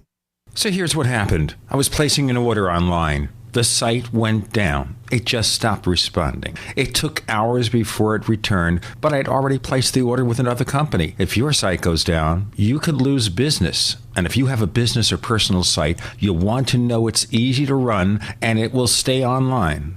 At iWeb, your site is hosted on one of the most reliable networks in the world. Check it out. iWeb.com. That's iWeb.com. First came Attack of the Rockoids, and it was a critically acclaimed success. And now there's The Coming of the Protectors. A former military intelligence man is contacted by a space woman in a dream that turns out to be a nightmare because evil forces on her distant planet are planning to conquer the Earth. This is gripping science fiction of the classic kind. Attack of the Rockoids and The Coming of the Protectors. Find out more at rockoids.com. That's Rockoids, ROCKOIDS.com. This alert just came in. This special announcement is for business owners and leaders of organizations who've been waiting for the right time to build. General Steel has made it impossible to wait any longer with rock-bottom prices that could save you thousands. That's right, General Steel, America's leader in pre-engineered structures, is offering buildings at prices you will never see again. Don't miss these prices. A 50 by 100 for under $30,000. You heard right. That's 5,000 square feet under $30,000. Manufacturers, if you need a larger building, try a 100 by 100 commercial building for $129,000. You can't afford to rent with these prices. Imagine a 70 by 100-foot church building for under $69,000. With the economy improving and interest rates still at historic lows, you can't afford to wait. So call 866-91-STEEL. Lock in your price now. Take delivery in spring. 866-91-STEEL. That's 866-917-8335. Would you like being an insider? Would you like getting exclusive access to prizes and better deals? Would you like some help in making sure you and your loved ones are prepared for the next disaster or emergency? If you answered yes to any of these, here's your simple solution. Join Freeze Dry Guy's Survival Insider Club. Not only is your membership free, you get $10 in survival bucks just for signing up. Then you save at least 10% on purchases, plus enjoy insider access to specials, prizes, and other exclusive offers. Since 1970, veteran-owned Freeze Dry Guy has been your trusted source for long-lasting, easy-to-make freeze-dried food and dehydrated food, perfect for emergency preparedness, RV travel, and outdoor needs from camping to sailing. Enjoy life as a survival insider. Call Freeze Dry Guy now at 866-404-3663, 866-404-FOOD, or log on to freezedryguy.com. That's freezedryguy.com. My name is Kay Swirling, and I am in the early part of my 10th decade. I want to discuss the issue of pharmaceuticals versus minerals and vitamin supplements. I remember a discussion between my mother and me. It was at that time that canned vegetables and fruits were introduced into the U.S. market. It was some time before my mother and others felt comfortable with food in cans. That was also the time when drugstores offered for sale cough syrup and aspirins and not much else. Let's fast forward to this decade, the here and now. Simple drugstores are large corporations with the message that they are the ones who have the power to cure human ills. Meanwhile, the battle continues, with minerals and vitamins being the answer to human ills. Who will win the battle? I believe and hope it will be the belief in the power of vitamins and minerals over that of the toxic chemicals in prescription drugs. What do you think?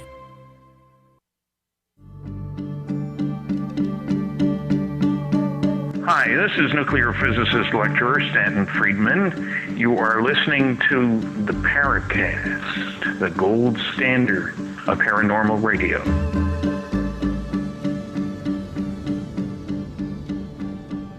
On the Paracast with Gene and Chris.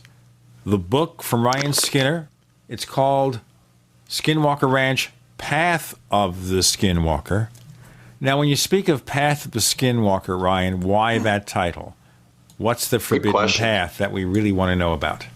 Good question. It's a little bit of the play on in the hunt for the Skinwalker. I think one of the local Utes describes the ranch itself as being within the path of the Skinwalker. It sounds kind of ominous and mysterious, and I like that a little bit. But really, how that title came into fruition was, as I was writing, I realized a lot of my journeys out there, I'm walking on what appears to be a man-made, stone-built road or highway, almost an ancient highway in the middle of the desert that leads directly to that Skinwalker Ridge, which overlooks the ranch. And from satellite views and being on the road itself, it almost looks like these stones are hand-placed, or as if there was a structure there, hundreds, if not thousands of years ago, that was built. And I'm walking down this road towards the ranch itself. And that mystery has always bemused me and intrigued me. So, and there's just a lot of structures, as if these columns had been built and spilled over. Just the organization of some of the structures in between, in that desert surrounding the ranch itself, to me is unique. And I've taken some of those pictures and even have some video in the ebook version of my book. That's why I called it The Path. Almost as if it makes me wonder if there was something that happened in ancient times out there that spawned what we have in front of us today. some lost tribe, or I don't know. We have some questions here that might dovetail nicely at this point in our talk with you, Ryan. This one comes from Steve C., who's been a longtime poster, 3 years now, at forum.theparacast.com. And he asks, is there any truth to the story about Terry Sherman and his son finding an 1880s gold coin on the ranch that seemed to be in pristine condition, and once they picked it up, it tarnished and aged right before their eyes? Do you have any additional information on that? Terry Sherman actually told me that story himself, so I'm not sure, how to ascertain the truth of that or not, but he said it in a very matter-of-fact way, and it was very believable to me.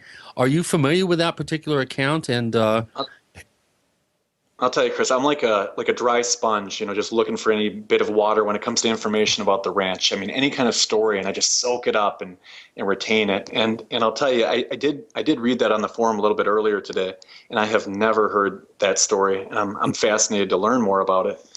That was one of the early that line, events. you might want to talk about the fuel rods is another interesting story that you might want to discuss, that there might be some validity to that. But what do you know about it?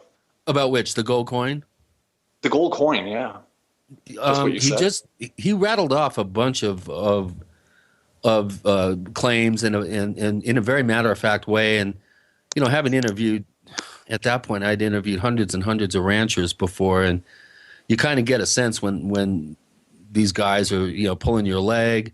He was about as believable as any person I've ever talked to about these types of claims, and that was the one that seemed to really amaze him. To have, he thought when they found that coin, he thought it was brand new when they were looking at it, and he had it in the house. I didn't ask to see it. But I didn't ask to see any of the evidence that he had. I never asked people on my first visit, in my first conversation with them. I never asked anything from them. I just, like you just mentioned, I just soak up the vibe of the person, what information they are willing to present without being prompted. And I thought that this was going to be the first of many visits to the ranch. It ended up being my only visit while he was there, and I did totally believe him when he told me this, and did some research and found out that other people have found similar coins and objects that instantly tarnished when they picked them up after seeing them in what appeared to be a new condition. And this is centered around north of the area there at the southern edge of the Uinta Mountains, which are the only mountain range in North America that run east to west, west to east. All the other mountain ranges run north to south, basically, in the United States. And that's where you found the coin? No, he found this on the ranch. On the ranch. But other reports have been filed of people, similar reports, but further north up by the Uintas. Another question from Steve C. is, where is the Dark Canyon in the Uinta Basin? What significance does it hold to the paranormal activity at the ranch? That's a question that I'm asked often. Okay, what is the question? Where is it? Yeah, and where's what Dark Canyon? significance does it hold? Dark Canyon is north of White Rocks. It is on sacred tribal land. I guess if you're not a part of the tribe, you're not allowed on that land. You're also not allowed on Skinwalker Ranch or the vicinity around it, or Hickens property. And I don't know. When I'm looking for something, that I don't encourage anyone else to ever do what I've done. And I've done it at great peril. And I've run into some problems before with the guards. And I don't recommend people doing what I've done. But Dark Canyon has always been an interest of mine, and a location that I had to pinpoint. And I've been following that one for years. And people have told me it's to the south. I've gotten all these different locations, but I finally pinpointed it is to the north of White Rocks. It is on tribal land. That didn't stop me. I went up with some other of the local Utes as my guide, and found the area, which is about 15 to 45 minutes north of, again, White Rocks in the Ashley mountain range. Which from the Fort Duchesne area is what, about 45 miles southwest, I believe? From Fort Duchesne, it would be northwest. Northwest, okay. So it's up towards the mountains then. And I have a link to it on my website, right on the map section of my website, skinwalkerranch.org. Right, which is a very good site, by the way, if any of our listeners want to really get up to speed on Ryan's reports and things that he's been doing. This site's been up for quite a number of years now, and there's a lot of information on there. And it is monitored by the Bigelow people as well, who may be behind some of the hacking that's gone on off and on over the years. Here's another question from Steve C., which I'm very. But I don't know if I answered his question. The significance of it. I think that's a really good question. Oh, significance of it. Yeah, that's a good one. Yeah, why the Dark Canyon? Why? It's almost kind of been the holy grail for anybody interested in the Skinwalker topic, and how it got to enjoy that prestige is through the book, again, Hunt for the Skinwalker. I think Colm interviewed, it was Junior Hicks, who was told supposedly by one of the Ute elders, that the lair of the Skinwalker it resides in Dark Canyon, in a cave in Dark Canyon. That's kind of the nexus or the focal point of where all this activity is coming from. To me, I mean, that spoke volumes to me. I had to find this place. All the answers are going to be right in there. I also wonder, before we go on here, and we have to break for the segment in a couple of minutes, how much of this is a self-fulfilling prophecy? You get the book out, and it's kind of like the experience some people expect when lots of people see UFOs. More people see UFOs. We say the phenomenon is reflective, and now you got a book that's talking about a lot of strange things happening. Does that in and of itself generate more experiences, or at least convince people that they're having some experiences? Ryan, what do you think? I guess it's a matter of, are you looking down at the ground at your daily life and your job, or are you looking up in the skies and the mysteries around you? And it's rewarding to seek out these mysteries. You'll find them under rocks, and you spend, dark forests and hollow canyons. But it's you got to get off the computer in your chair, and you got to look for this stuff, and it's out there, and it does become, in a way, a self-fulfilling prophecy. I guess, do we create reality, or are we a product of it, byproduct of it? Yeah. The more you dig, the more dirt you uncover. Absolutely. Well, you have to wonder here whether just the mere search is creating those events, or they're already happening, and because more people are looking, they find them. Chris? I was going to ask that third question that Steve C. asked about your recent information concerning a ranch in Colorado with the same phenomena as Skinwalker, and news that Bigelow and John Alexander are involved there as well. That's news to me. Is this anywhere near the San Luis Valley where I was, or is this a different location? Ryan, let's hold that answer to our next segment, and then we'll have time to go into it in detail as we do the final 4 segments of our episode. And our visit with Ryan Skinner. His book is called Skinwalker Ranch, Path of the Skinwalker. And before the end of the show, he'll tell you how you can get a copy for yourself and find out more. With Gene and Chris, you're in the Paracast.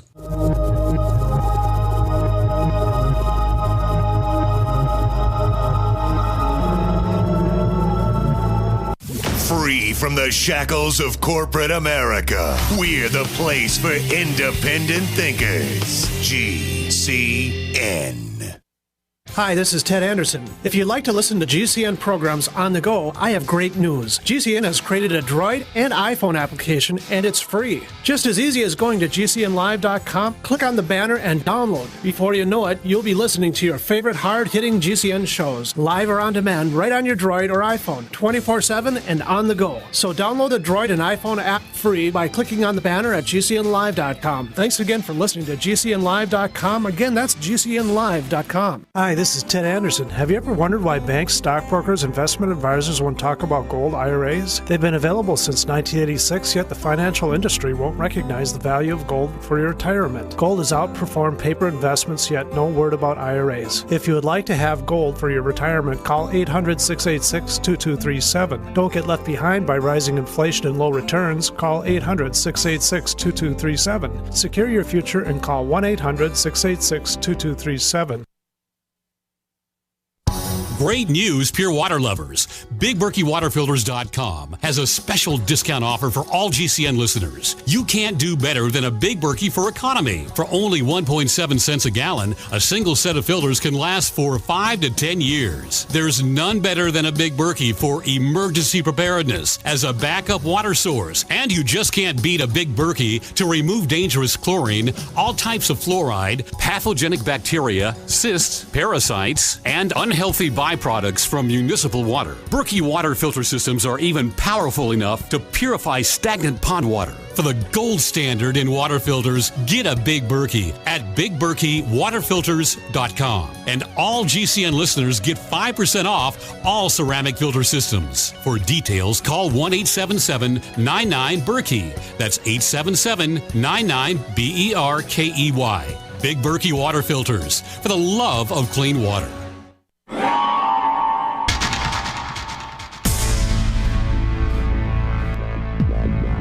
Welcome back to the Paracast, the gold standard of paranormal radio. And now, here's Gene Steinberg.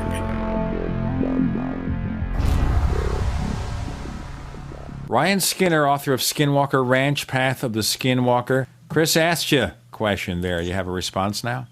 Yeah, what would you like to, where is it located by? First of all, yeah, where is this located, do you know? Yeah, I do. It's in the Black Forest, Colorado. I have the exact coordinates, again, on the website, somewhere in the forum. Is this the ranch that's associated with the 1979 Clearview case? No, that's not. And I've just recently, I think I've located that one as well. That one is in, Elizabeth, Colorado. Just to the south is currently a dump site for the county. But what's unique about the dump site, it's also a decommissioned Atlas I missile silo. And based on some of the locals, they've pinpointed that as the location in the book. They're familiar with the character, the Evans. It's called the Evans Ranch, which was overlooking that missile silo. I'm trying to remember the guy's name back in the 90s. Was it Steve Lee that was featured on sightings? Steve Lee is from Steve. Good, yeah, amazing. Steve Lee is the one with the haunted ranch in Black Forest, Colorado. Yeah. So these are two separate ranches in Colorado, two very separate ones, is what I found. One, now, but do you know if Bigelow's involved similar there? Events. I'm sorry, what what was Bigelow's there? That's what always surprises me is whenever we come across one of these haunted ranches, the name Bigelow keeps popping up, and that just recently hit my radar, and I think I shared some of that information with you, Chris. Is that Bigelow had an interest in acquiring that property, the Black Forest haunted ranch, which was on the TV show Sightings. It was recently on Fact or Faked. I think that was last year that was on. Yeah, just for some of our listeners who are not aware of where this is, we're talking about an area that is north of Colorado Springs on the Front Range of Colorado, and just slightly east of the Air Force Academy, where Air Force officers are trained. It's kind of the West Point for the Air Force there. And this area has quite a reputation over the years for strange events, hauntings, unusual, very light phenomenon. And just to the east of this area is some of the hardest hit areas for cattle mutilations in the history of that particular mystery. So just to keep everybody informed about where we're actually talking about. So you found out that Bigelow is interested in this ranch then? He was in talks with according to an email conversation that I have, and I posted that as well on the website, he was in a conversation to acquire that property as well. And what's a little bizarre is that the owner of the property was almost sounded paranoid. He was saying that Colonel John Alexander was putting some sort of like mental messages in his head and kidnapping his family or communicating to him through his thoughts, and he could hear his voice in his head, I guess.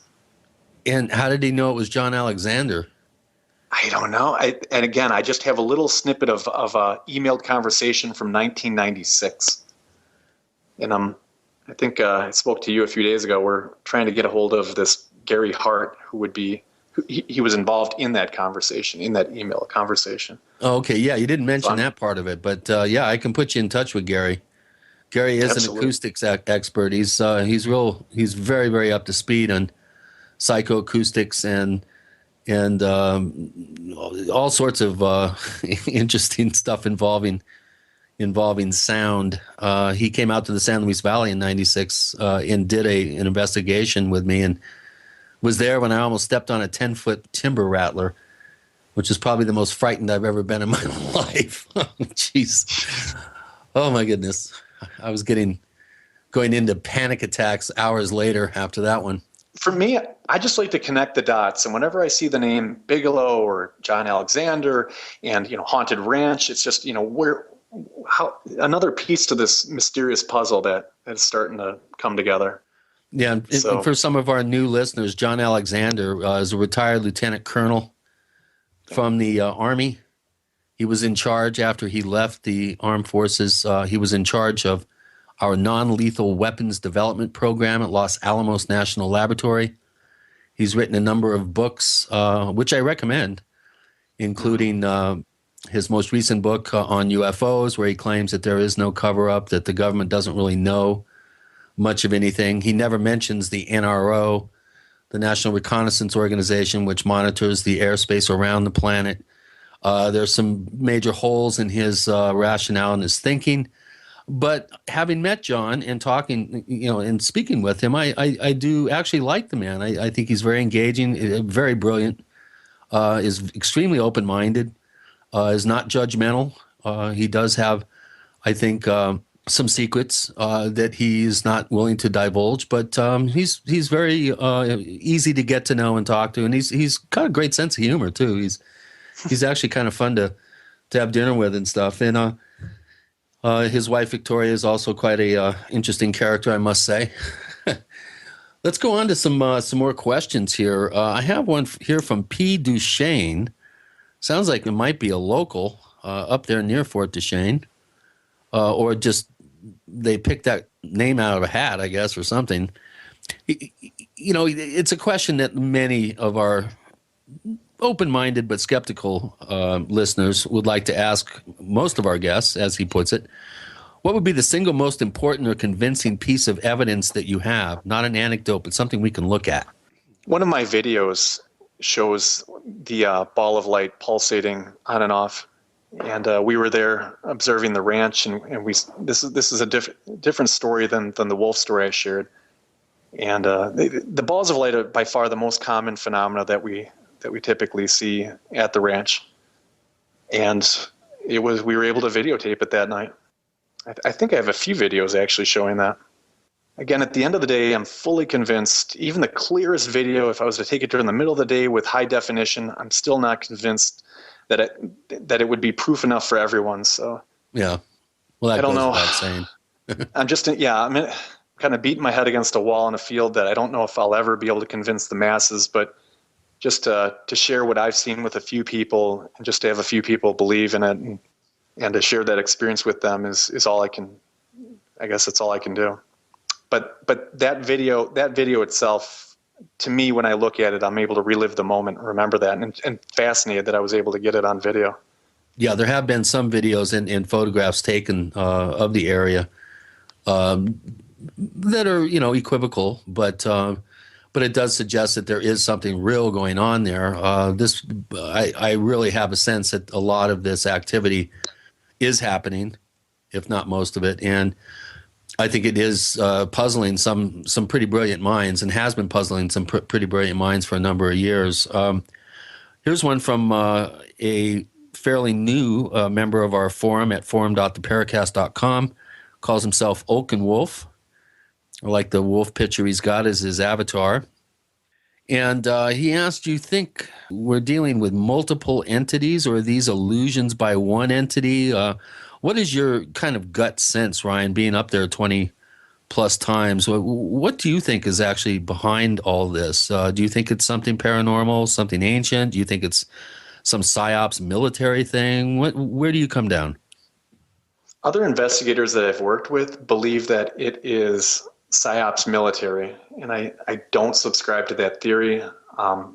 based on my experiences out there, I feel that it is ancient, that I believe it's something ancient. It's been here longer possibly than we've been on this earth in that area, and something spiritual. There are so many different phenomena and things that occur out there, but I really feel it's coming from one source. It's dimensional in nature. It's possibly just a place where reality is thin between our world and some sort of parallel universe that we coexist within. And for whatever atmospheric reasons or physics reasons, that location, that actually the basin itself is unique in that regard. Okay, that says it for now. Let's pick up on this thread of the conversation in our next segment. And by the way, you can find us on Twitter, where we are known as the Paracast. We have Ryan Skinner joining Gene and Chris. You're in the Paracast.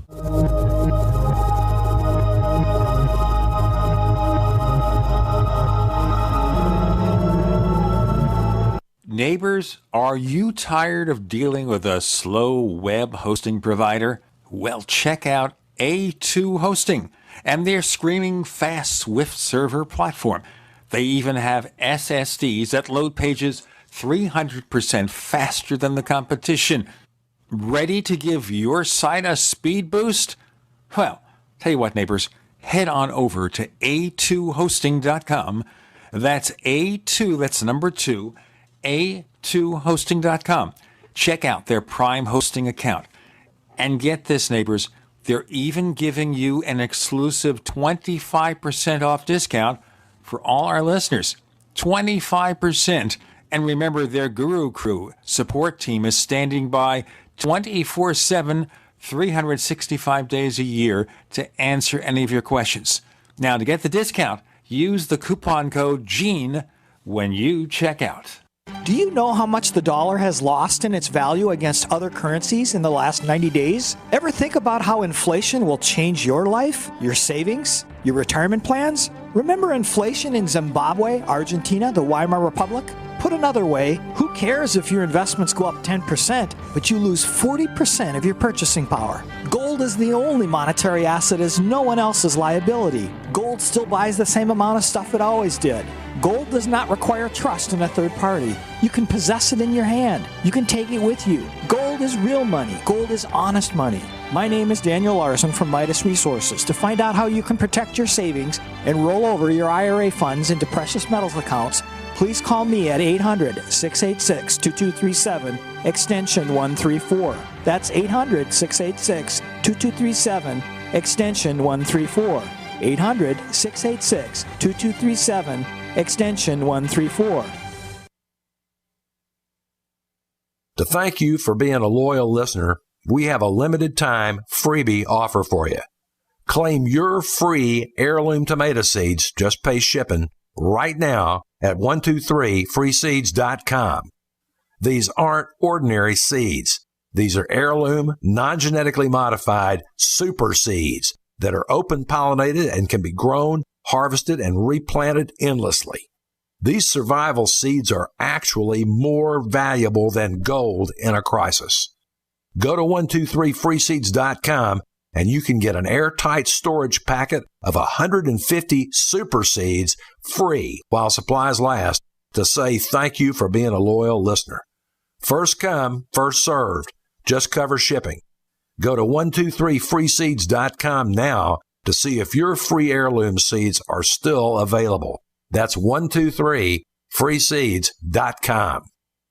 It's no secret that silver is one of the oldest known natural antibiotics, but the mainstream media will never tell we the people this information. Why? Many drug companies and politicians have dangerous alliances that manipulate the way we live by prescribing drugs that only manage disease, keeping us dependent on big pharma. And with Obamacare at our doorstep, we are now forced into a system that many of us do not want any part of. And no man or government has the right to dictate how we as free people choose to take care of our health. The patriots at utopiasilver.com hold this truth dear. Colloidal and ionic silver supplements from utopiasilver.com open the door to a whole new world of natural healing for the body and the mind. Visit utopiasilver.com and discover the safe and effective health benefits of colloidal and ionic silver. Call 888-213-4338, 888-213-4338, and talk to the patriots at utopiasilver.com, a leading source of natural healing using colloidal silver, colloidal gold, minerals, vitamins, and herbs. utopiasilver.com. We'd like to hear from you. If you have a comment or question about the Paracast, send it to news@theparacast.com. That's news@theparacast.com. And don't forget to visit our famous Paracast community forums at forum.theparacast.com. Chris is being assimilated by a Skinwalker right now. I hesitate to say what he's going to look like when this comes out. If his book doesn't get out very quickly here, if I don't finish what I'm doing for him with the page layout. I'm going to be Skinwalkering all over your ass, Gene. Ryan Skinner joins us. Ryan, let me just ask you here, because you're giving us feelings. It's interdimensional. It's an ancient phenomenon or ancient phenomena. It's not psyops. Why do you have these feelings? Because they strike me as subjective, unless you have some solid evidence to point to. Well, I guess I'm kind of ruling out the military or a human aspect to it as balls of light. As humans, we don't turn into wolves. I guess I'm just having a hard time. I don't believe in magic, but I do subscribe to there could be other life forms out there that we're just not familiar with. Whatever these things are, they're appearing and disappearing. And the more I read about string theory, quantum physics, and especially anything related to a higher dimension, as three-dimensional beings, what we would see from our perspective would be these blobs of light that we would only see a three-dimensional representation of a four-dimensional creature as it slips into our reality, and then as it slips back out into a higher dimension, it would appear to vanish right in front of us. And the balls of light fit that as well. Also, a shadow to a four-dimensional creature would appear as a three-dimensional shadow, just as if we are three-dimensional entities. And you look at our shadow, it's a two-dimensional flat representation on the ground. But to a fourth-dimensional creature, it would have substance, similar to the that whirlwind of black mass that I saw that formed the wolf itself. So that's why I'm leaning towards a dimensional aspect to this. And I think even Kelleher and Colm hint to that, and especially with the scientists on their team. Most of them are theoretical physicists, and I think it's Hal Puntiff especially discusses at nauseum. He's pretty familiar with both quantum physics and dimensional aspects to that. So if you look at the characters on the Bigelow team, it encourages me to believe this has a dimensional rationale to it. Well, the one thing I can see here is that Bigelow has government contacts. If this was a PSYOP operation, wouldn't they quietly say, hey, lay off, this is not really anything you need to get involved in? Yeah, well, yeah. Why would these rumors swirl that they're working together, that they're contracted with Bigelow to study what's going on out there? Why would they be studying themselves? Or what is the purpose of even having whatever was happening out there was occurring before Terry Sherman, before Bigelow, before the Shermans? The Myers were, from what I understand, the original family out there, and this was happening to them in the 60s and earlier. So it's just I'm having a hard time believing the government conspiracy angle of it. Well, that raises a point here, and this is another question by Steve C. And he points out that Frank Salisbury commented in a new edition of his book, the Great Utah UFO Display, which he re-released about 3 or 4 years ago. And he says that he talked to the previous residents, the Myers, and they said that there were not any incidents at all at their ranch for the 50 years that they lived there, and that it is not the center of paranormal activity in the Uinta Basin. I argue that is the one. I like Frank, and I've talked to Frank before, but that one part of his story, I have a real big problem with, because I've talked to the neighbors that knew the Myers, and they said that that's not true. What Frank said, Frank came in there with an agenda, and he wanted to dispel the belief that that's what they told me. That's what two of the neighbors told me, that when they were interviewed by Frank, that he was coaxing them into, or that he already came in with a biased on that topic. Based on my conversations with two of the neighbors, the Garcias, and there's also another Myers, they said that they were on the ranch and they knew the previous owners, and that the previous owners would huddle together in the family room for protection as these golf ball-sized balls of light would fly through the house, scaring the bejesus out of the family. And they would even padlock all their dresser drawers and all the different drawers, because they would fly open with poltergeist-like activity that would just terrify this family was terrified by something that was occurring there. Well, David Perkins, who was the last person to actually officially interview Terry Sherman, but just days before he signed the non-disclosure agreement and started working for Bigelow, his article is called "A Ranch from Hell." I really recommend it. It's got some pretty bizarre stuff in there. But one of the things he pointed out was very interesting, that when you go into the ranch house, there are locks on all the doors, and the locks are on the inside. And as you progress into the house, they all lead to a hallway in the middle of the house, which can be locked from both ends. And then if you open the closet door and get in, there's a lock inside the closet so that you could lock yourself in the closet. Now, there's something wrong there, obviously. And I just have a hard time believing that someone would just do that as some sort of a panic room or something, unless they really had reason to be in a place of fear. Let's put it that way. Those were the stories conveyed to me, and these were people that had worked on their ranch before the Shermans bought it. And what about the thing that Kelleher and Knapp point out, that any time Terry started digging on the ranch or disturbing the actual ground, that he seemed to think that would stir up activity and things would start to happen almost as a reaction to digging on the property. See, some of these rumors have substance and others don't. It's such a fascinating field. That story always intrigued me as well. Is there some sort of underground base, and that's why they're not allowed to dig, or is there alien artifacts? There's a more mundane answer to that question, and this is also from talking to the neighbors and people that had been caretakers on the ranch before the Shermans. And what they told me is that I don't know if it was the Myers, maybe it was the Myers, that they had buried their grandchild, or some child was buried on the ranch. Back then, I guess it was commonplace that you would bury your children or a loved one on your own property instead of at a cemetery. And that area of the ranch, that's exactly why they told the Shermans that they weren't allowed to dig in that quadrant of the ranch at all, because they didn't want to dig up one of their relatives or have one of the relatives dug up one day. Yeah, that'd be rough. Oh my God, there's Grandpa Joe. Oops. That would be terrible. There's stories that on the ridge line, a lot of the Utes, there's some buried Indians, I guess, on the ridge line. There's I've heard that too. A graveyard on the eastern. I've heard that too. Well, let's get to another question. This again is from Oakenwolf. And he asked, do you feel like something is there that's being heavily guarded for one reason or another? And that's why the activity that you have experienced and others is manifesting. Is there some sort of reason to guard something there? And if so, what do you think it is?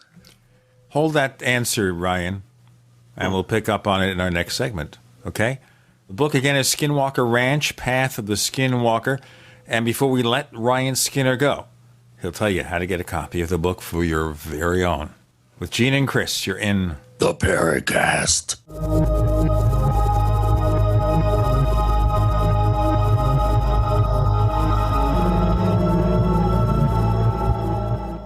Headlines, suspensions, FCC investigations. That's Mancow for you. Hear him here. GCN.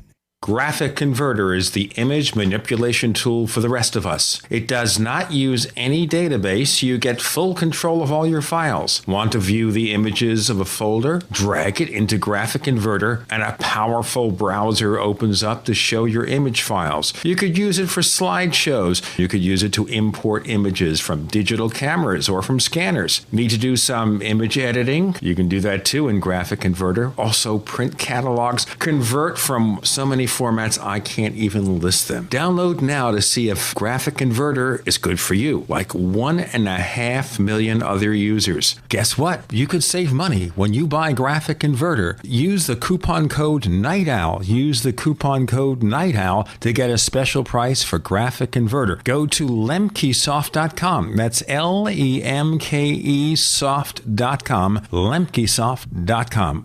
LEMKE soft.com.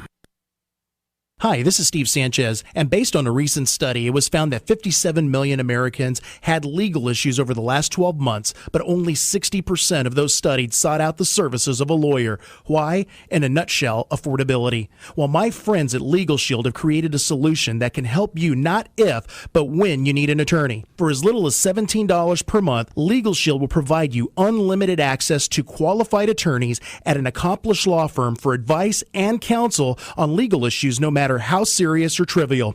For over 40 years and with 1.4 million families across North America, Legal Shield can help you, the loyal GCN listener. Representatives are standing by now to answer your questions, so call them now at 1-855-340-SAVE. That's 1-855-340-7283, or visit them at lsprotection.com. That's lsprotection.com. American gardeners and fellow patriots, make the right choice with your money, time, and your family food supply. Choose 100% pure heirloom seeds in the Survival Seed Vault from MyPatriotSupply.com. Why spend more? The Survival Seed Vault from MyPatriotSupply.com is only $37.95 and includes 20 varieties of pure, hardy, easy-to-grow heirloom seeds. Yes, only $37.95. That's 70% less than our competitors. You could buy 3 Survival Seed Vaults for less than one of theirs. The Survival Seed Vault from MyPatriotSupply.com includes detailed planting and seed-saving instructions and ships same day. Plus, all orders over $49 ship free. MyPatriotSupply.com is American-owned by patriots like you, passionate about freedom and preparedness. Call now, 866-229-0927. That's 866-229-0927. Or discover more emergency preparedness items when you order at MyPatriotSupply.com. Choose the original. Choose the Survival Seed Vault at MyPatriotSupply.com.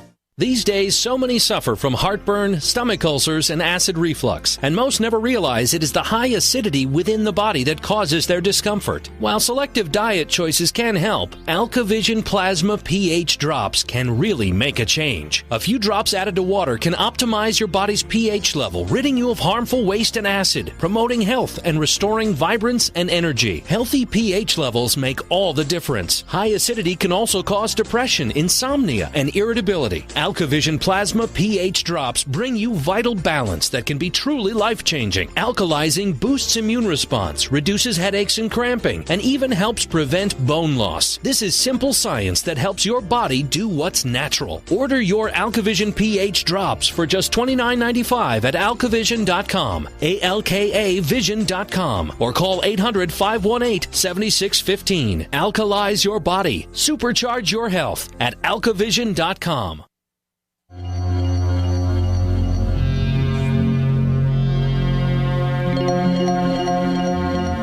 Hi, my name is Richard Dolan. You're listening to the Paracast.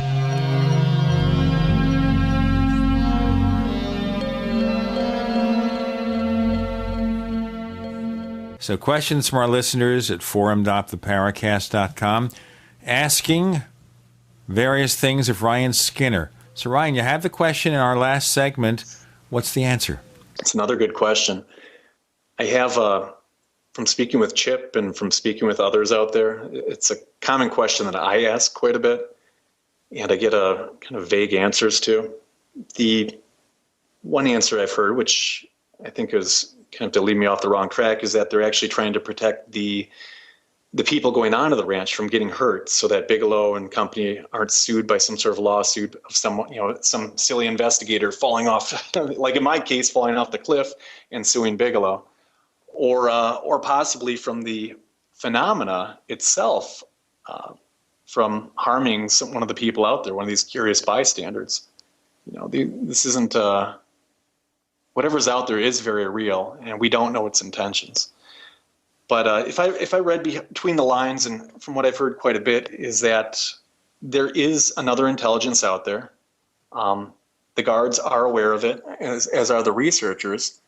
I don't know if they fully understand what it is 100%, but it has a job to do out there, and whatever it's doing out there, they don't want to have it disturbed. And I think there's a fear that if too many prying eyes start meddling out there, that whatever's happening will move on to another location. Well, that would actually be probably a good thing in light of some of the rumors that have surfaced over the years, including the rumor that was first reported by Jack Sarfati back in 2002, I believe, of actual deaths occurring to personnel stationed out at the ranch. He tried his darndest, and I did as well, after being inadvertently told of Sarfati's interest in this particular rumor. Jack Sarfati is a theoretical physicist, is quite well known in kind of esoteric defense scientific circles. He's quite a wild character in many ways. I've tried to get him on the show a number of times to talk to him, but he always has an excuse. But Sarfati mentioned that there were possibly two deaths out there, and the word mutilation was bannered about. Since then, we've broached the subject, I think, in our first go-around.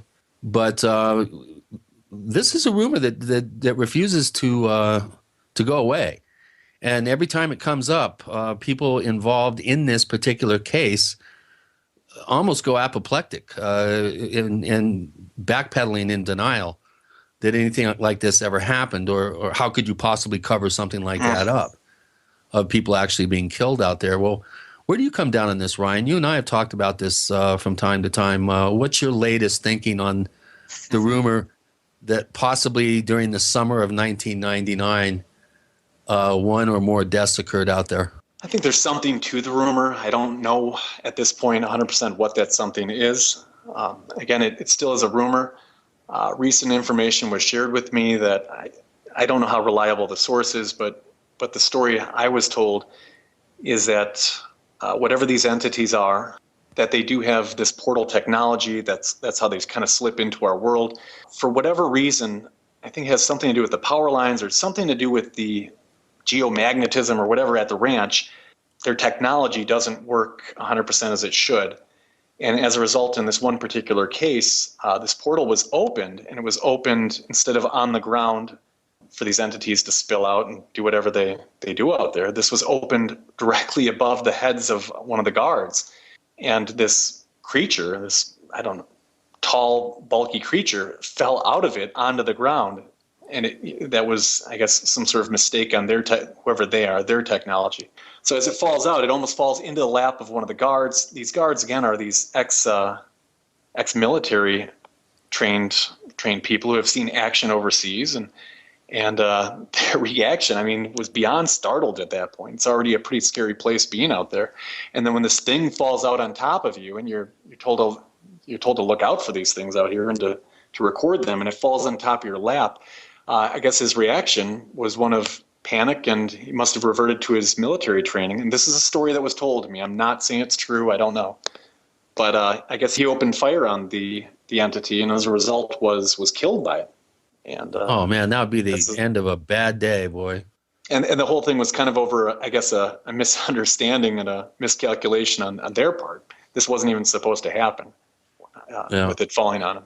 Well, I think that's a good point that you bring up, that the whatever this energy or entities or whatever you want to call them, tag you want to put on them, they aren't in complete control. Terry told me a story that blew my mind. He said that one of the portals opened up right out in front of the ranch house, and this, he's seen this a number of times, and these triangular craft would kind of float through very slowly, and then the portal would close and the craft would fly off. Well, he said they must have had a rookie pilot because I think it was the last time that he had seen one of these portals. It opened up. It's about 100 feet up. And one of these craft came shooting through and sheared off the tops of his cottonwood trees, which were really tall trees. And he said, see all those branches over there? It sheared off the tops of that tree. And sure enough, there was these, dead branches on the ground there below the tree. And I looked up, and there was a nice, neat sort of slash at the top of the trees there that had been sheared off. Now, for him to climb up there and do that and then claim that some UFO had done it, I think is highly improbable. So he thought that the person that was piloting this, or the entity, or whatever you want to call it, violated their normal standard operating procedure. Instead of floating through, he came shooting through, and he said they must not have had brakes or something because it sheared off the tops of my trees. Now, who would come up with a story like that? I mean, to me, it's pretty mind-boggling, actually, when you start cross-referencing a lot of these accounts that have cropped up over the years. Yeah, speak of cross-referencing, I spoke with Junior Hicks, actually. I think it might have been 3 or 4 years ago. I had a meeting with him, and he told me when he sat down and talked to Bigelow that Bigelow told him that these entities do have a problem with their coordinates around the ranch and how they phase in, I think is the term that he used. And as a result, some of them might appear not directly over the ranch, but over Bottle Hollow or other parts of Fort Duchesne, and then they kind of meander their way over to the ranch. So their technology, or however they move, is not infallible. There's something unique about the area, even to them, possibly. It must be some sort of variable in the flux capacitor. Oh, yes, we got to watch out for those flux capacitors. They're taking over. Well, that's the DeLorean in Back to the Future. Back to the Future. Yeah, but we all forget what happened to we all forget what happened to the real DeLorean that killed his car company. Oh, yeah. He was arrested for cocaine or something. Mm-hmm. I forget. That was unfortunate. Interesting, but it's another story we don't care about at this point. Well, I had a question. You're allowed. Chris, what do you know about the fuel rods that were found on the ranch? I think Terry or Junior found these fuel rods and turned them over to Bigelow. I don't know if you've heard of that rumor or story. I've never heard them referred to as fuel rods. They appeared rods. I think actually one of them was found on a mutilated cow. It's some metallic rod, and I've inquired about that. And one version of it is it was just an old tractor part. Another version is, well, they took it and tested it, and we don't know what they were able to determine. I haven't heard of multiple objects being found, just that one. Is that what you're referring to? I've never heard it referred to as a fuel rod, so I'm not sure if we're talking about the same thing. And we'll have to get the answer to the question of the fuel rods, whether that's a valid way to describe them. We have Ryan Skinner. The book is Skinwalker Ranch, Path of the Skinwalker. In our final segment, he'll tell you how to get a copy. With Gene and Chris, you're in the Paracast.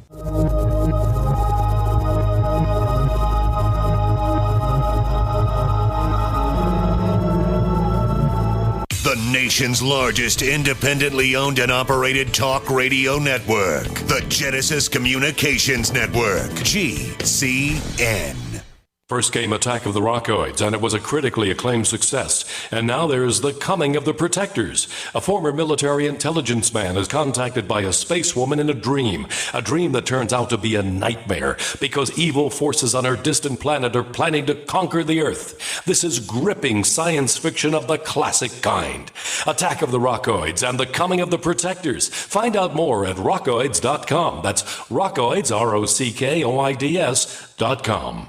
If you want to get your website online and you need reliable service, first-class service at the lowest possible price, there's only one place to go. Well, DreamHost has a special promotion with our show where they'll offer you unlimited disk space, unlimited bandwidth, one-click web apps such as WordPress, 24/7 support. You can save over $55. You want to know how? Go to dreamhost.com/radio, dreamhost.com/radio. This alert just came in. This special announcement is for business owners and leaders of organizations who've been waiting for the right time to build.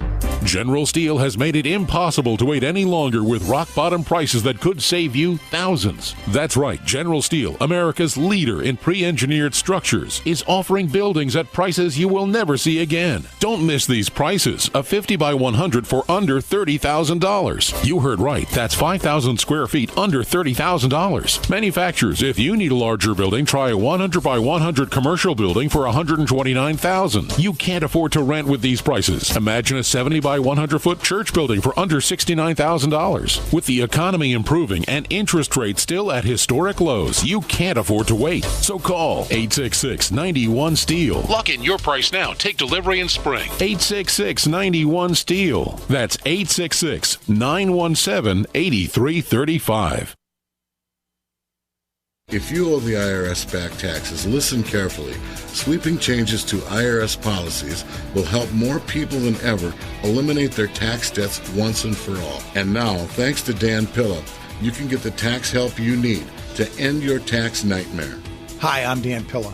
I've helped thousands of people reduce or eliminate tax debts they couldn't pay. And after more than 30 years of experience dealing with the IRS, I can tell you there's no such thing as a hopeless tax case.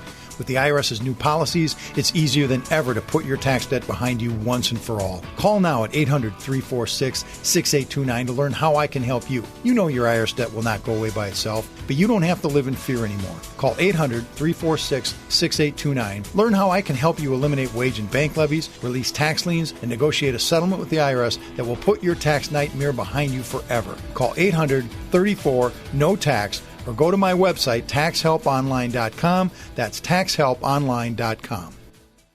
Ouch! My back is out again. Hi, Dr. Ortman with Wellspring Spinal Care. If you're experiencing neck, mid, or lower back pain, this information is for you. One of the complaints that I hear is patients receive their typical adjustment, only having to repeat them as the pain returns. Putting the bones back in place is only half of the battle. At Wellspring Spinal Care, we have the entire solution. We use the NUCA approach, utilizing three-dimensional x-rays and gentle touch technology to deliver specific correction. We then design a custom nutritional supplement program which provides essential nutrients targeting the areas of concern. With a NUCA approach and proper nutrition, you'll be on your way to a faster and more permanent recovery. To get you on the road to wellness, visit drortman.com. That's drortman.com. Or call us today, 952-303-9124. That's 952-303-9124. Wellspring Spinal Care, chiropractic done right. Hello, this is Rosemary Ellen Guiley, and you're listening to the Paracast, the gold standard of paranormal radio.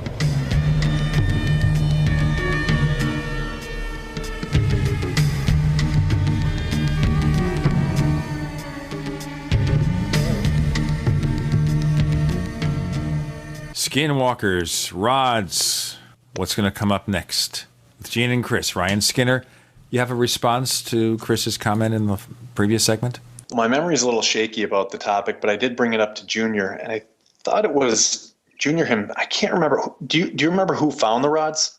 Was it Junior that found the rods, or was it Terry? I thought it was Terry, but Junior was I think that's called what out it was. there. That's what it was. That's exact. Now I remember it. Yeah, Terry found it, and I think he turned it over to Junior. And then Junior somehow told Bigelow ended up with it, and they Junior tested gave it to Bigelow. Yeah.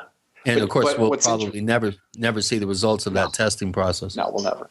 But what was interesting from speaking with Junior was that he said he brought it back to his workshop, and he tried chiseling at it, he tried breaking it or breaking off a little piece. There was nothing he could do to put a dent or a scratch into whatever this object was.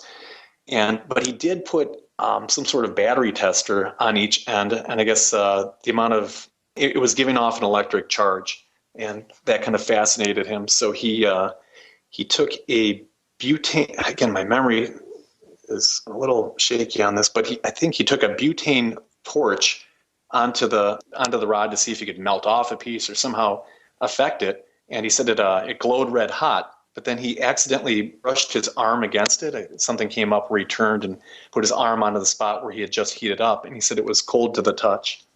Wow. I'm not sure what any of that means, Boy, but that was would be, giving off.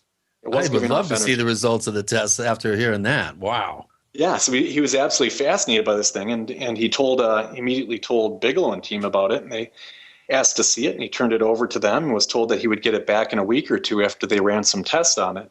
And a week or two passed, they didn't contact him, so he contacted them directly and was told, again, don't quote me verbatim because it's been a while since he told me this story, but something to the effect of that it was just an insulation piece to like a power line or a transformer or something, and nothing, or perhaps it was what you had described, Chris, and nothing that he should be concerned about, and just trash, and that he wouldn't be getting it back. And he said, well, he'd like it back anyway, regardless, whatever conclusion they came up with, he still wanted it back. He told them, and they kept putting him off,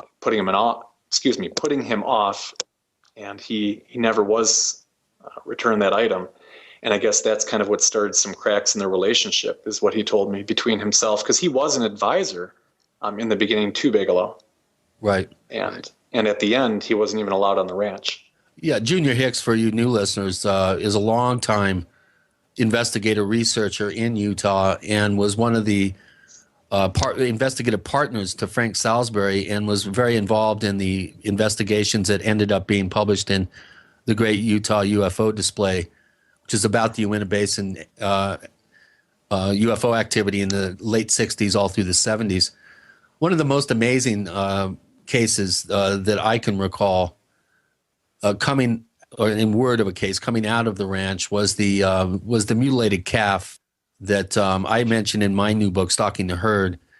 This calf was mutilated in broad daylight, less than a quarter mile from Terry and his wife, as they were in the same pasture as the mother and the calf. And they had just checked it minutes before, went down to check the next mama and baby. When they came back, the calf had been torn apart and carefully laid down on the ground, including the eyeball, I think, is a photograph in your book points out. The eyeball, one of the eyeballs was left behind on the ground. That to me is probably one of the most amazing cattle mutilation accounts that I'm personally aware of, and I'm aware of quite a number of them, and I think that may have the shortest time frame between seeing an animal alive and then seeing it dead, because we're talking less than 20 minutes. This was able to happen in broad daylight in the same pasture as the rancher, and of course with Bigelow's resources, he flew up a crack team of investigators and George Knapp, a reporter. They flew up on his private jet and were there that same afternoon and did a complete field investigation with a veterinary pathologist on site. That to me is absolutely drop dead amazing. And I would like to know more about the results of the forensic tests that were done on the animal. I think it's of paramount importance I think they did share that. Pardon me? I think they did share that. I think NIDS did share that information. I think I have a link to that, actually. I have that archived file where they discuss the autopsy and some of the unique chemical compounds they found on the cattle. Really? I don't have a copy of that. Yeah, it's on my website. Wow. That's really good to know, because I have never seen that to my knowledge. And if I did, I